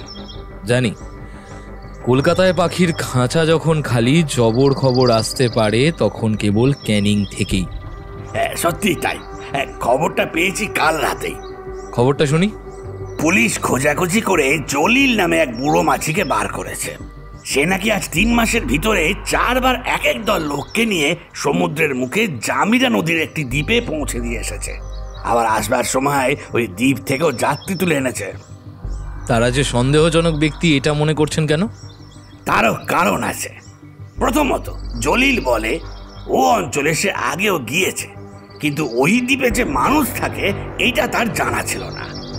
দ্বিতীয়ত, লোকগুলো যতবার গিয়েছে এসেছে ততবারই তাকে প্রচুর বকশিস দিয়ে বলেছে তাদের কথা সে যেন আর কারুর কাছে প্রকাশ না করে। এটা কি সন্দেহজনক নয়? এ প্রমাণ সন্দেহজনক হলেও খুব বেশি সন্তোষজনক নয়। শুনুন, আরো আছে। গত 2রা তারিখে দুর্জয়গড়ের যুবরাজ হারিয়ে গেছেন, এ কথা মনে আছে তো? 3রা তারিখের খুব ভোরে, অর্থাৎ সূর্যোদয়ের আগেই 4 জন লোক জামিরা নদীর ওই দ্বীপে যাবার জন্যে জলিলের নৌকো ভাড়া করে। তাদের সঙ্গে ছিল একটি বছর 8-10-এর সুন্দর ফুটফুটে বাচ্চা ছেলে। জলিল বলে বাচ্চাটি ঘুমোচ্ছিল আর সারা পথ সে তার সাড়া পায়নি। নৌকোর ভিতরেই তাকে লেপ চাপা দিয়ে শুইয়ে রাখা হয়েছিল। নৌকোর যাত্রীরা জলিলকে বলেছিল বাচ্চাটি অসুস্থ, কিন্তু আমার বিশ্বাস তাকে অজ্ঞান করে রাখা হয়েছিল কোনো রকম ঔষধ প্রয়োগেই। কি বলেন হেমন্তবাবু, ওই বাচ্চাটি যে দুর্জয়গড়ের যুবরাজ, এ কথা কি আপনার মনে লাগে? হেমন্তের মুখের ভাবান্তর হলো না। সে মিনিট 3 স্থির হয়ে বসে রইল নিবাত নিষ্কম্প দীপশিখার মতো। তারপর আচম্বিতে আসন ত্যাগ করে উঠে দাঁড়িয়ে সতীশবাবুর একখানা হাত সজোরে চেপে ধরে বললে, উঠুন উঠুন, এইবারে চাই অ্যাকশন।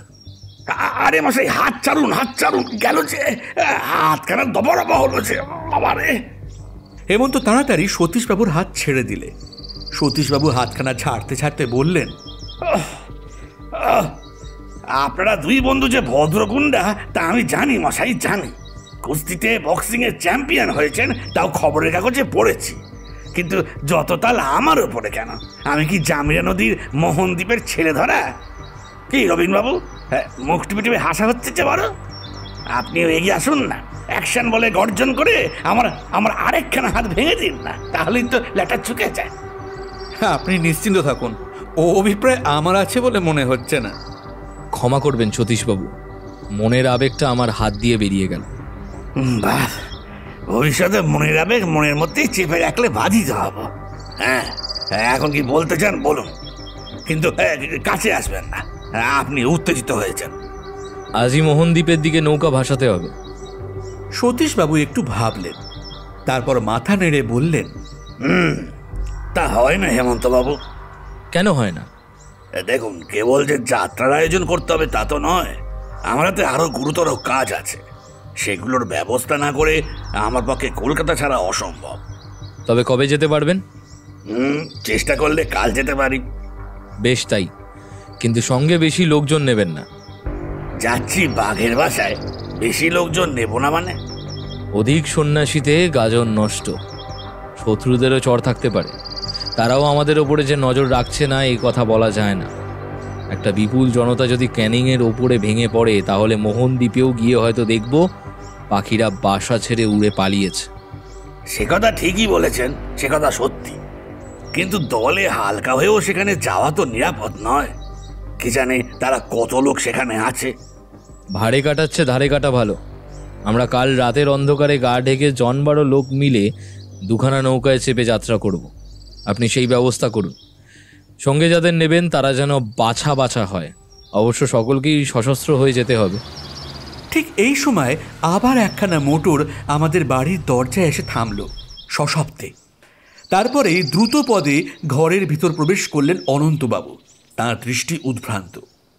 অনন্তবাবু, আপনার মুখ চোখ অমন ধারা কেন? আপনাকে আমি চারিদিকে খুঁজে খুঁজে বেড়াচ্ছি, আর আপনি কি না এখানে বসে ষড়যন্ত্র করছেন? ভুল হলো অনন্তবাবু। পুলিশ ষড়যন্ত্র করে না, ষড়যন্ত্র ধরে। কিন্তু আপনাকে দেখে যে বিপদগ্রস্ত বলে মনে হচ্ছে। অনন্তবাবু একখানা চেয়ারের উপরে বসে পড়ে বললেন, বিপদ বলে বিপদ? মহারাজা বাহাদুর একেবারে মাথায় হাত দিয়ে বসে পড়েছেন। কেন কেন? হেমন্তবাবু, শেষটায় আপনার কথাই সত্যি হলো। চোর বেটারা 15 লক্ষ টাকা দাবি করে মহারাজা বাহাদুরকে বিষম একটা পত্রাঘাত করেছে। বেটারা খালি চোর নয়, গুন্ডা, খুনে, ডাকু। কি সর্বনাশ, কি সর্বনাশ! হেমন্ত কোনো রকম বিস্ময় প্রকাশ করলে না, শুধু বললে, চিঠিখানা কোথায়? এই যে আমার কাছে। পকেট থেকে পত্র বার করে তিনি হেমন্তের হাতে দিলেন। হেমন্ত চেঁচিয়ে ইংরেজিতে টাইপ করা যে চিঠিখানা পড়লে তার বাংলা মানে দাঁড়ায় এই: মহারাজা বাহাদুর, যুবরাজকে যদি ফেরত চান তাহলে আগামী 24 তারিখে আমাদের দূতের হাতে 15 লক্ষ টাকা অর্পণ করবেন। 24 তারিখে রাত্রি ঠিক 12টার সময় গড়িয়াহাটা লেকের লেক ক্লাবের পিছনকার রাস্তায় আমাদের দূত অপেক্ষা করবে। কিন্তু সাবধান, যদি পুলিশে খবর দেন কিংবা আমাদের দূতকে ধরবার বা তার পিছনে আসবার চেষ্টা করেন তাহলে আমরা যুবরাজকে হত্যা করতে বাধ্য হব। 15 লক্ষ টাকা আমাদের হস্তগত হবার পর 1 সপ্তাহের মধ্যে যুবরাজকে অক্ষত অবস্থায় ফিরে পাবেন। আমরা টাকা না পেলে যুবরাজের জীবনাশঙ্কা আছে। ইতি বলে থেমে গেলাম, কারণ হেমন্ত ইংরেজিতে চিঠিটা এত অবধি পড়েছিল। চিঠির নিচে প্রেরকের নাম লেখা নেই। হেমন্তের চিঠি পড়া শেষ হলে এবারে সতীশবাবু মুখ খুললেন। প্রায় একই রকম চিঠি, কেবল এখানে ইংরেজিতে লেখা আর টাইপ করা। ও বাবা, এরকম আরও চিঠি আপনারা পেয়েছেন নাকি? হ্যাঁ, এমনই এক চিঠি লিখে ভয় দেখিয়ে ছেলেধরারা শ্যামলপুরে জমিদারের কাছ থেকে 1 লাখ টাকা নিয়ে গেছে। আর আপনারা হাত গুটিয়ে সঙ্গের মতো দাঁড়িয়ে রইলেন। চোরের শর্তগুলো ভুলে যাচ্ছেন কেন?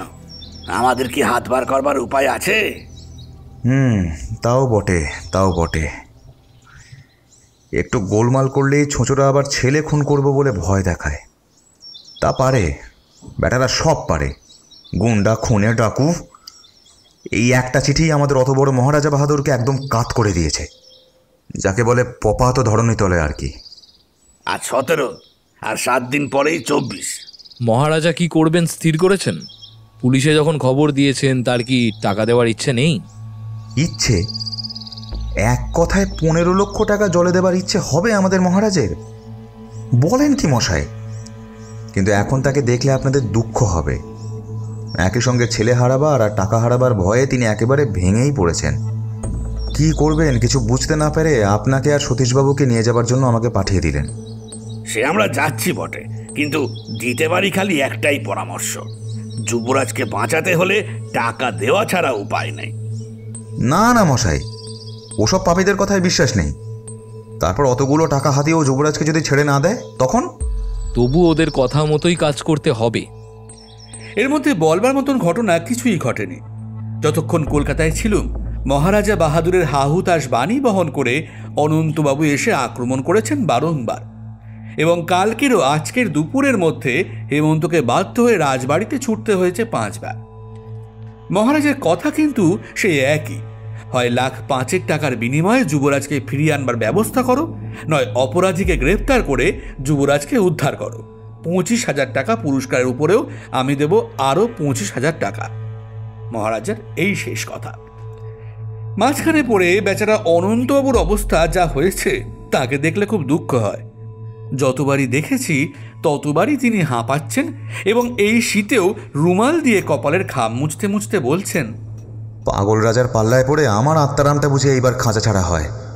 বিয়ে চাকরি আমার পোষাবে না মশাই, পোষাবে না। যাক, মহারাজার কবল থেকে মুক্তি লাভ করে আমরাও যেন হাঁপ ছেড়ে বেঁচেছি। তাকে কোনো খবর না দিয়ে সরে পড়েছি। কেবল অনন্তবাবুকে চুপি চুপি বলে এসেছি, অনন্তবাবু, সতীশবাবু ছুটি পেয়ে চেঞ্জে যাচ্ছেন, তার সঙ্গে আমরাও 2-4 দিনের জন্য হাওয়াটা একটু বদলে আসছি। হ্যাঁ, এই দুঃসময়ে একলা আমাকে মহারাজার খপ্পরে ফেলে আপনারা পিকটান দেবেন? আমার অবস্থাটা কি হবে ভেবে দেখেছেন কি? আমাদের ভাববার দরকার নেই। জীবের স্বধর্ম আত্মরক্ষা করা। আপনিও আত্মরক্ষা করুন, বুঝলেন? আর দুর্জয়গড়ের মামলা? মহারাজকে বলুন টাকা দিয়ে যুবরাজকে ফিরিয়ে আনতে। আমরা 2-4 দিন পরেই এসে আসামিকে ধরবার চেষ্টা করব। যথাসময়ে সদল বলে কলকাতার ধুলো ধোঁয়া ধুমধারাক্কা পিছনে ফেলে শহর ছাড়া বিজন পথে এগিয়ে চলল। রাতের আঁধারে চুপি চুপি কালো জলে ভাসল আমাদের 2 নৌকো। এর মধ্যে উল্লেখযোগ্য ঘটনাই ঘটেনি, এমনকি আমরা যে কোনো অপ্রীতিকর ব্যক্তির দৃষ্টি আকর্ষণ করিনি এই বিষয়েও কিছুমাত্র সন্দেহ নাস্তি। জনতার সাড়া নেই।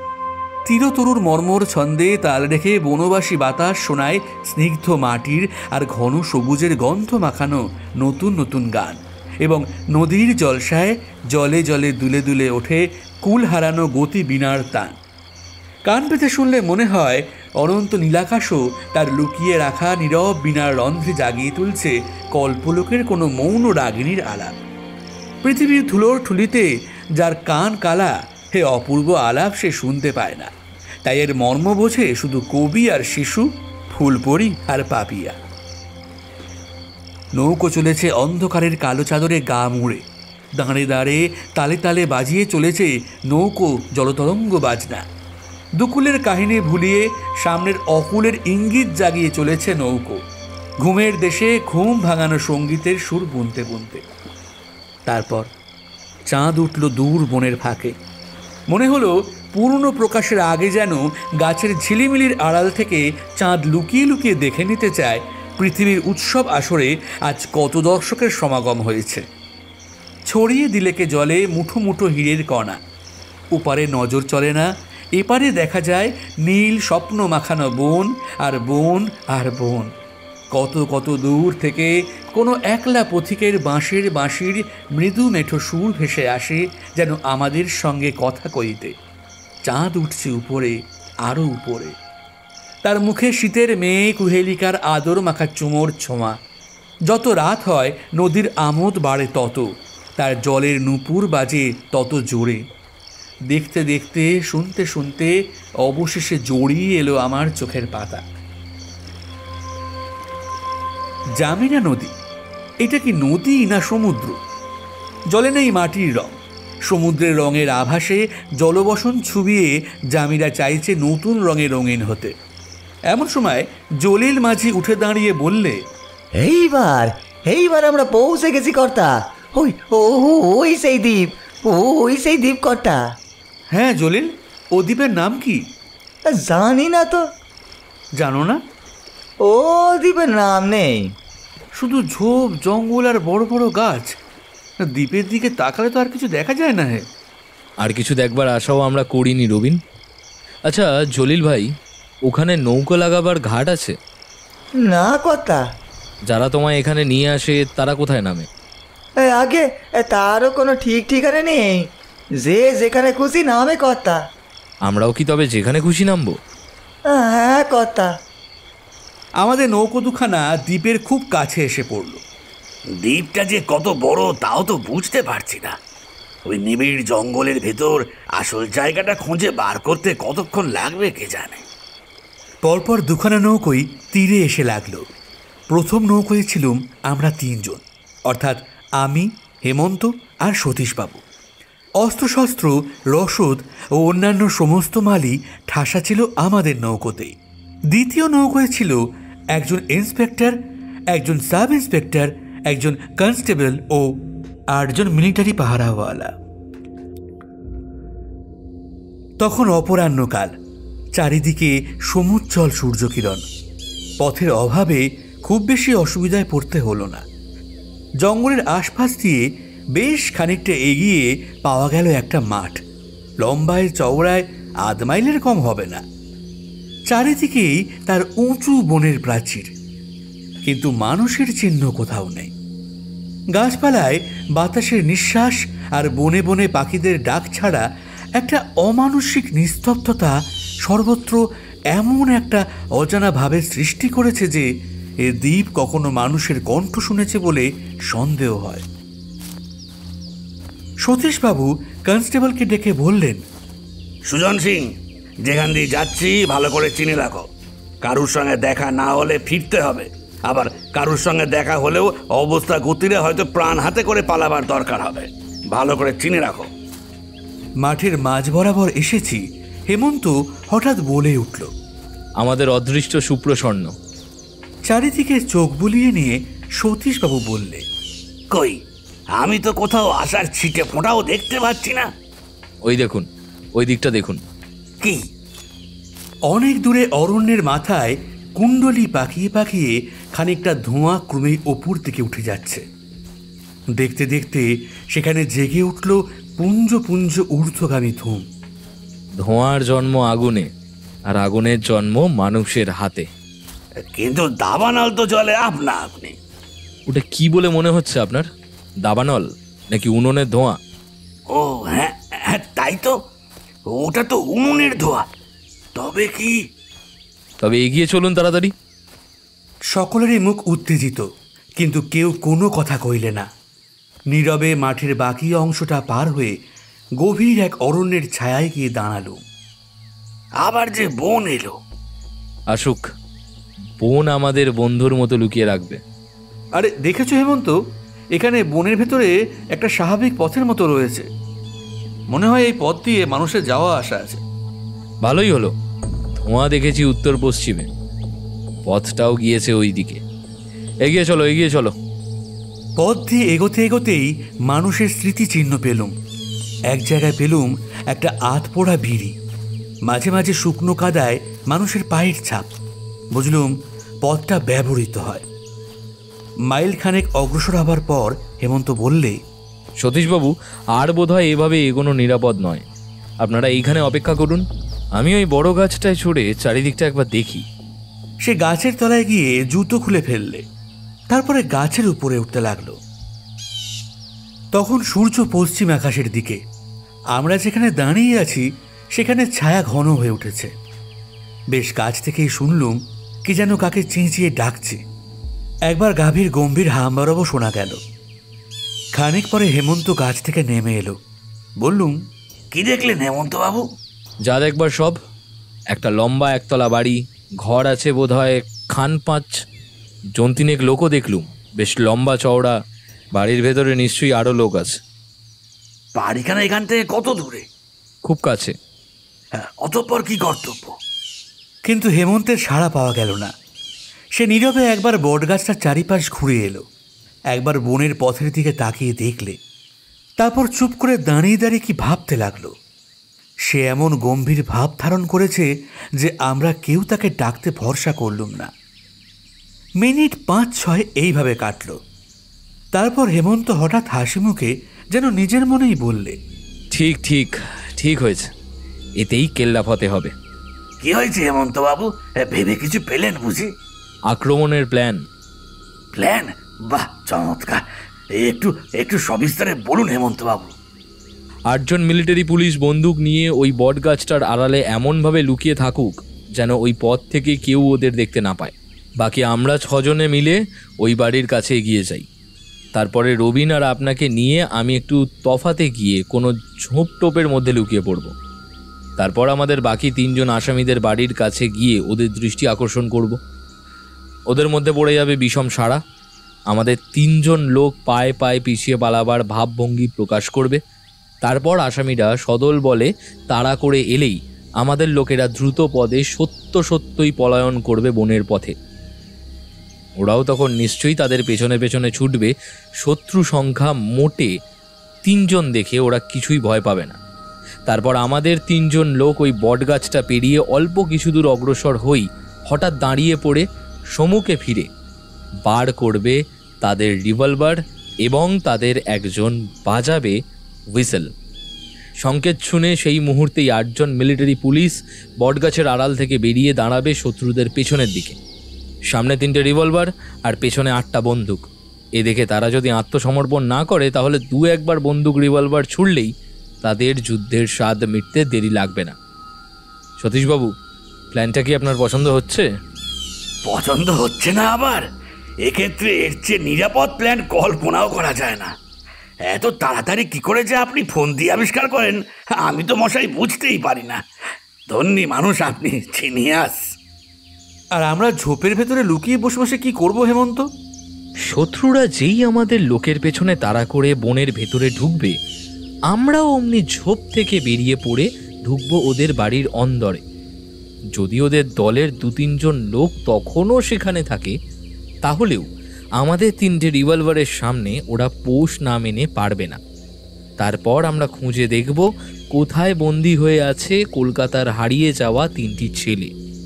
কিন্তু ওদের দলকে বনের ভেতরে গ্রেপ্তার করবার পরেও তো বন্দীদের উদ্ধার করা যেতে পারে। না রবিন, সাবধানের মার নেই। ধরো শত্রুদের সবাই হয়তো বাড়ি ছেড়ে বেরিয়ে পড়বে না। গোলমাল দেখে ভয় পেয়ে তারা যদি বন্দীদের নিয়ে বনের ভেতরে কোনো গুপ্ত স্থানে পালিয়ে যায়, তখন আমরা কি করব?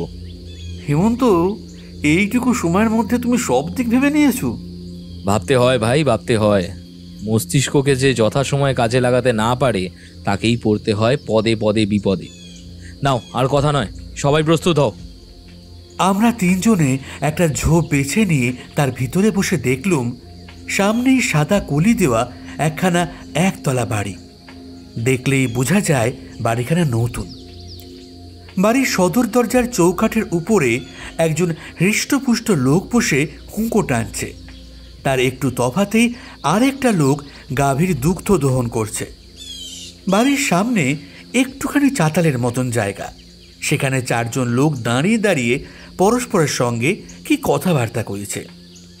হেমন্ত ঠিক বলেছে, এদের কারুর চেহারাই কার্তিকের মতো নয়, বরং স্মরণ করিয়ে দেয় দুর্গা প্রতিমার মহিষাসুরকে। অনতিবিলম্বেই আমাদের 3 জন লোক বনের ভিতর থেকে আত্মপ্রকাশ করলে। দৃষ্টি আকর্ষণ করবার জন্যে তাদের চেষ্টাও করতে হলো না। তারা বাইরে আসবা মাত্রই সদর দরজার লোকটা সবিস্ময় হুঁকোটা পাশে রেখে দিয়ে দাঁড়িয়ে উঠে হেঁড়ে গলায় হাঁকলে, কে রে, কে রে?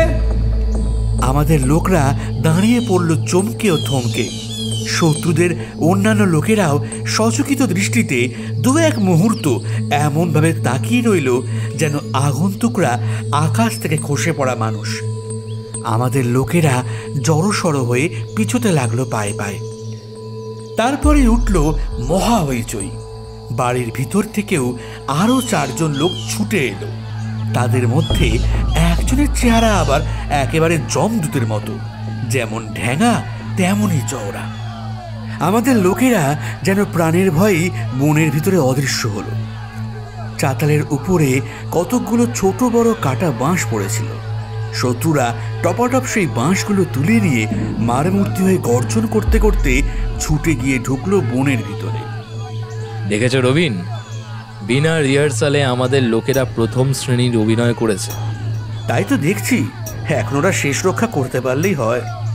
কোনো ভয় নেই, সঙ্গে যাদের এনেছি তারা হচ্ছে বহু যুদ্ধজয়ী বীর। কিন্তু হেমন্তবাবু, এইবারে আমরাও কি বেরিয়ে পড়ব? না, আরও মিনিট 2 অপেক্ষা করা যাক। মিনিট 2 কাটল। আসুন, সৈন্যহীন রণক্ষেত্রে এইবারে আমাদের বীরত্ব দেখাবার পালা। এত গোলমালেও বাড়ি থেকে যখন আর কেউ বেরোলো না, নিশ্চয়ই তখন পথ সাফ। তবু রিভলভারগুলো হাতে নেওয়া ভালো। সামনের জমিটা পার হলো। গাভীটা অবাক হয়ে আমাদের পানে তাকিয়ে রইল। বোধহয় আমাদের মতো ভদ্র চেহারা এই অঞ্চলে সে আর কখনো দেখেনি। বাড়ির ভিতরে জনপ্রাণীর সাড়া নেই। 5খানা ঘর, সব ঘরের দরজা খোলা। প্রত্যেক ঘরেই ঢুকলো, কোথাও কেউ নেই।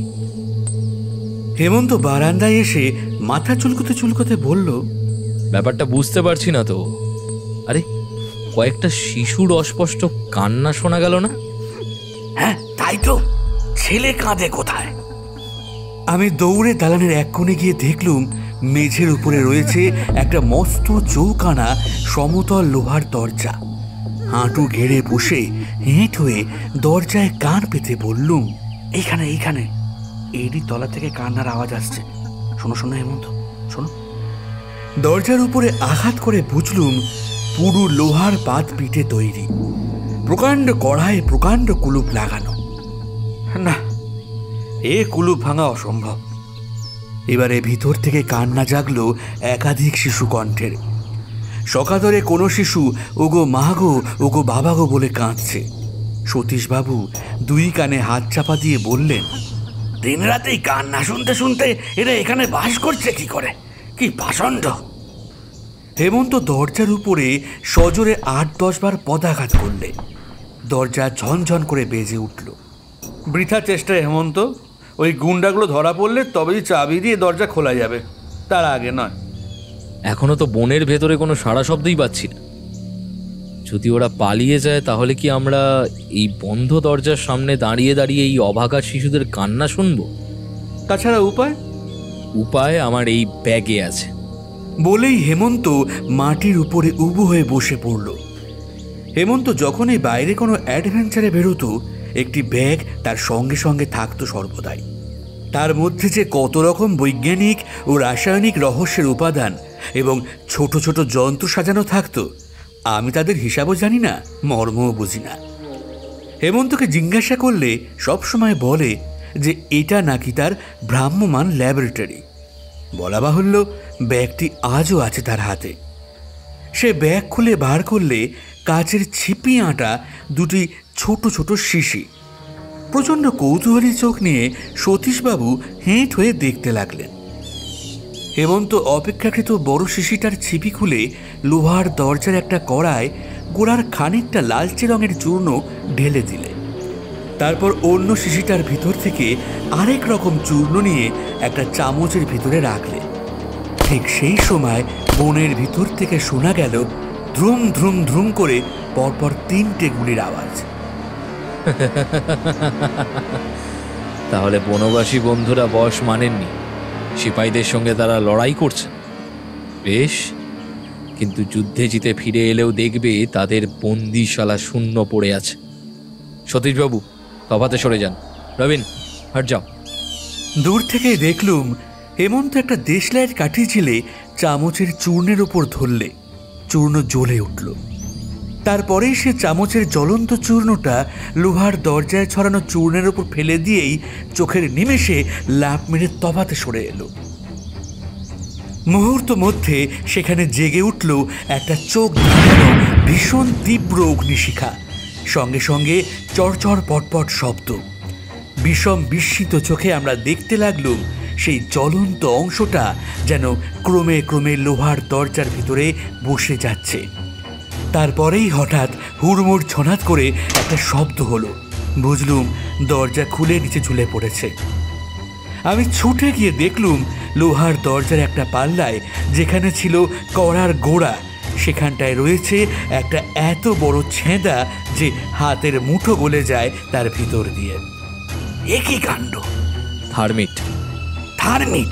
ও বাবা, সে আবার কি? জার্মানির ওইসেন শহরে গোল্ডে স্মিথ নামে এক রসায়নবিদ পণ্ডিত এর আবিষ্কারক। আয়রন অক্সাইড আর মেটালিক অ্যালুমিনিয়ামের মিশ্রণে এটি প্রস্তুত হয়। তার উপরে যদি ম্যাগনেসিয়াম পাউডার জ্বালিয়ে ফেলে দেওয়া হয় তাহলে এমন এক ভয়ানক আগুনের সৃষ্টি হয় যে তার তাপ হয়ে ওঠে 5400 ডিগ্রি ফারেনহাইট পর্যন্ত। থার্মিট যেটুকু জায়গার ওপরে ছড়ানো থাকে লোহার বা ইস্পাতের কেবল সেইটুকু অংশই গলিয়ে দেয়। আচ্ছা হেমন্ত বাবু, লোহার সিন্দুকের উপরে যদি এই থার্মিট ব্যবহার করা হয় তবে কি হবে? তারও দুর্দশা হবে এই দরজাটার মতো। বাবা, হেমন্ত বাবু, এত বৈজ্ঞানিক বুদ্ধি নিয়ে আপনি চোর হলে কলকাতার আর রক্ষে থাকতো না মশাই। এখন গল্প রাখুন মশাই, বনের ভেতরে কি হচ্ছে জানি না, আগে বন্দীদের উদ্ধার করুন। লোহার দরজার তলায় একটা সিঁড়ি, তারপরেই অন্ধকার। নিচে কে আছো খোকা বাবুরা? বেরিয়ে এসো, বেরিয়ে এসো। আর তোমাদের কোনো ভয় নেই, আমরা তোমাদের মা বাবার কাছ থেকে এসেছি। সিঁড়ির তলায় অন্ধকারের ভিতর থেকে উঁকি মারতে লাগলো 3খানি শীর্ণ কাতর কচি মুখ, উদ্ভ্রান্ত তাদের চোখের দৃষ্টি। বাইরে একটা গোলমাল শোনা গেল। সতীশবাবু, খোকাদের ভার আপনার ওপরে, আমি গোলমালটা কিসের শুনে আসি। এসো রবিন। বাইরে গিয়ে দেখলুম ইন্সপেক্টর, সাব ইন্সপেক্টর ও কনস্টেবল আসছে রিভলভার হাতে আগে আগে। তারপরেই এখানকার দুশ্মন চেহারার গুন্ডাগুলো, তাদের প্রত্যেকেরই হাতে হাত কড়া এবং সব পিছনে বন্দুকধারী 8 জন মিলিটারি পুলিশ। গুনে দেখলুম বন্দিরা সংখ্যায় 10 জন। যাক, বন্দুকের শব্দ শুনে আমার দুশ্চিন্তা হয়েছিল। এখন বোঝা যাচ্ছে বন্দুক ছোড়া হয়েছে কেবল এদের ভয় দেখাবার জন্যই। বুঝেছ রবিন, বিনা রক্তপাতেই কেল্লা ফতে চমৎকার। আমি বৈষ্ণবের ছেলে, রক্তপাত ভালোবাসি না।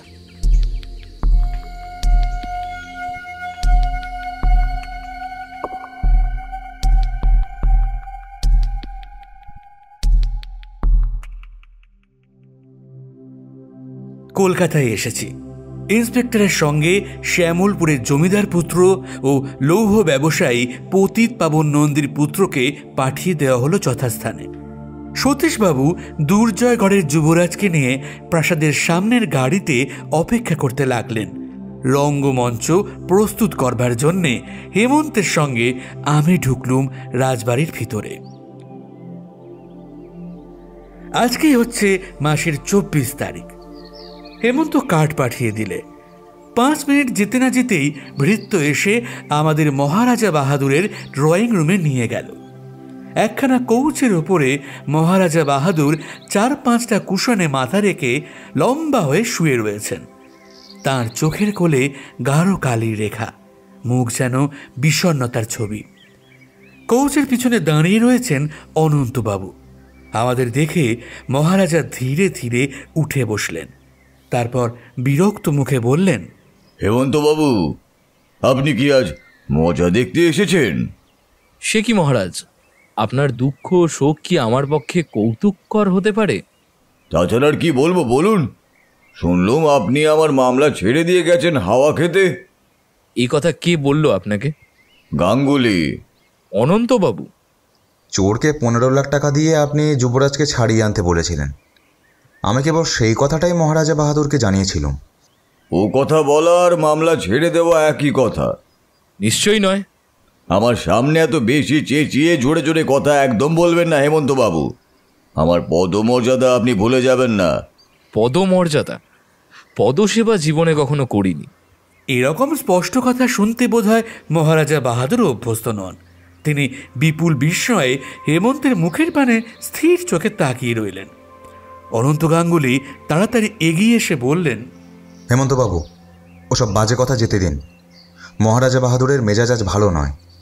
ভুলে যাবেন না, আজ হচ্ছে মাসের 24 তারিখ। আমি কিছুই ভুলিনি অনন্তবাবু। আজ মাসের 24 তারিখ বলেই আমি এখানে এসেছি। হ্যাঁ, মজা দেখতে? আমার যাবে 15 লক্ষ টাকা জলে, আর আপনি দেখবেন দাঁড়িয়ে দাঁড়িয়ে মজা? হ্যাঁ, আমি মজা দেখতে আসিনি মহারাজ। এই কথার অর্থ? অর্থ হচ্ছে প্রথমত আপনার 15 লক্ষ টাকা জলে পড়বে না, স্থলেই থাকবে, অর্থাৎ ব্যাংকে। অর্থটা আরো জটিল হয়ে উঠল নয় কি গাঙ্গুলি? আমি তো কোনো অর্থই খুঁজে পাচ্ছি না। এ হচ্ছে অর্থহীন কথা। আচ্ছা, সতীশবাবু এসেই এর অর্থ বুঝিয়ে দেবেন। তিনি গাড়িতে বসে আছেন, ডেকে পাঠান। যাও তো গাঙ্গুলি, সতীশবাবুকে এখানে নিয়ে এসো। অনন্ত গাঙ্গুলি ঘর থেকে বেরিয়ে গেলেন। মহারাজ, প্রথমে আমি ভেবেছিলাম কলকাতার নিজস্ব কোনো ছেলে ধরার দল যুবরাজকে চুরি করেছিল, কারণ আপনারা কলকাতায় আসবার আগেই চুরি গিয়েছিল আরও 2টি ছেলে। কিন্তু তারপরেই আমার ভ্রম বুঝেছি। এখন জানতে পেরেছি যে প্রধানত পুলিশের চোখে ধুলি নিক্ষেপ করবার জন্যই প্রথম ছেলে 2টিকে চুরি করা হয়েছিল। কিন্তু চোরের আসল উদ্দেশ্য ছিল দুর্জয়গড়ের যুবরাজকেই চুরি করা। মহারাজা ফ্যাল ফ্যাল করে হেমন্তের মুখের পানে তাকিয়ে বললেন, আপনার কোনো কথারই মানে আজ বোঝা যাচ্ছে না। ঠিক এই সময় ঘরের ভিতরে এসে দাঁড়ালো সতীশবাবুর সঙ্গে দুর্জয়গড়ের যুবরাজ। মহারাজা নিজের চোখকেই যেন বিশ্বাস করতে পারলেন না।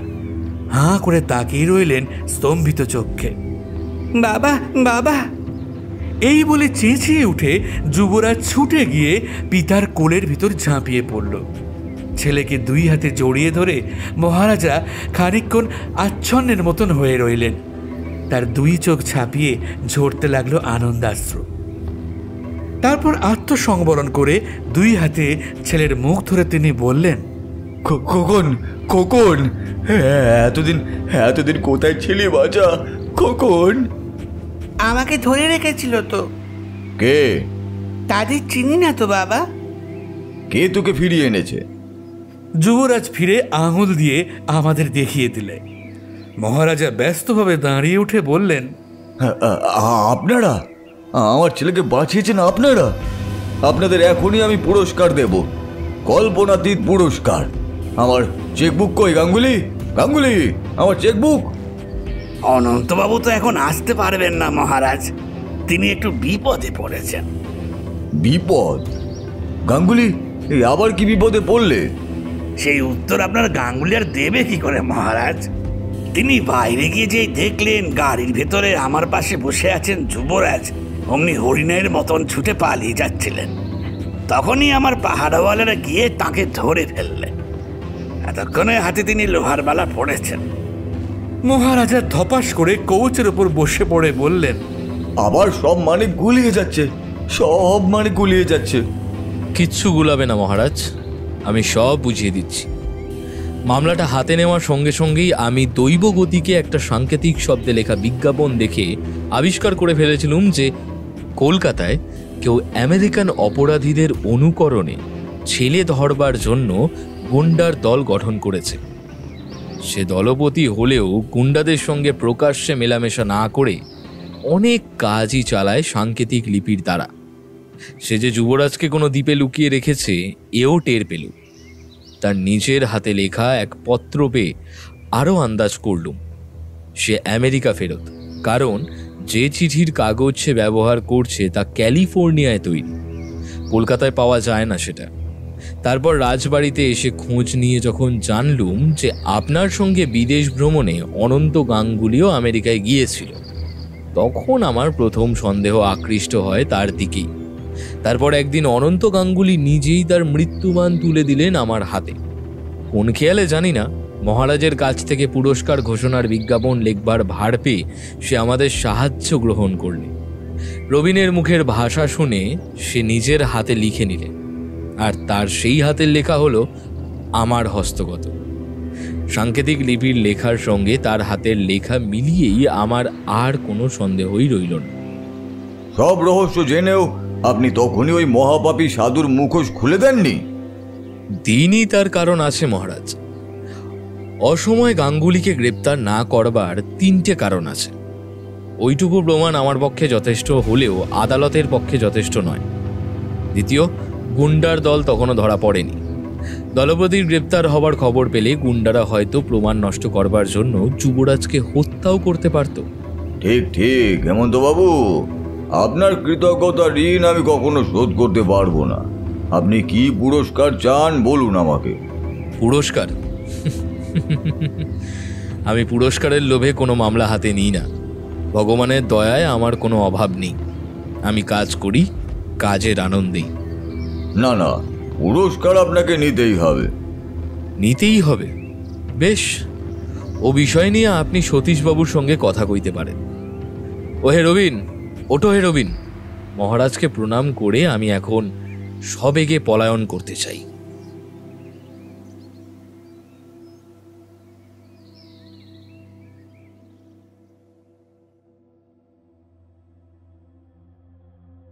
শ্রোতা বন্ধুরা, রোমাঞ্চ বাংলায় শুনলে হেমেন্দ্র কুমার রায়ের হেমন্ত রবিন জুটির গোয়েন্দা কাহিনী অপহরণ রহস্য।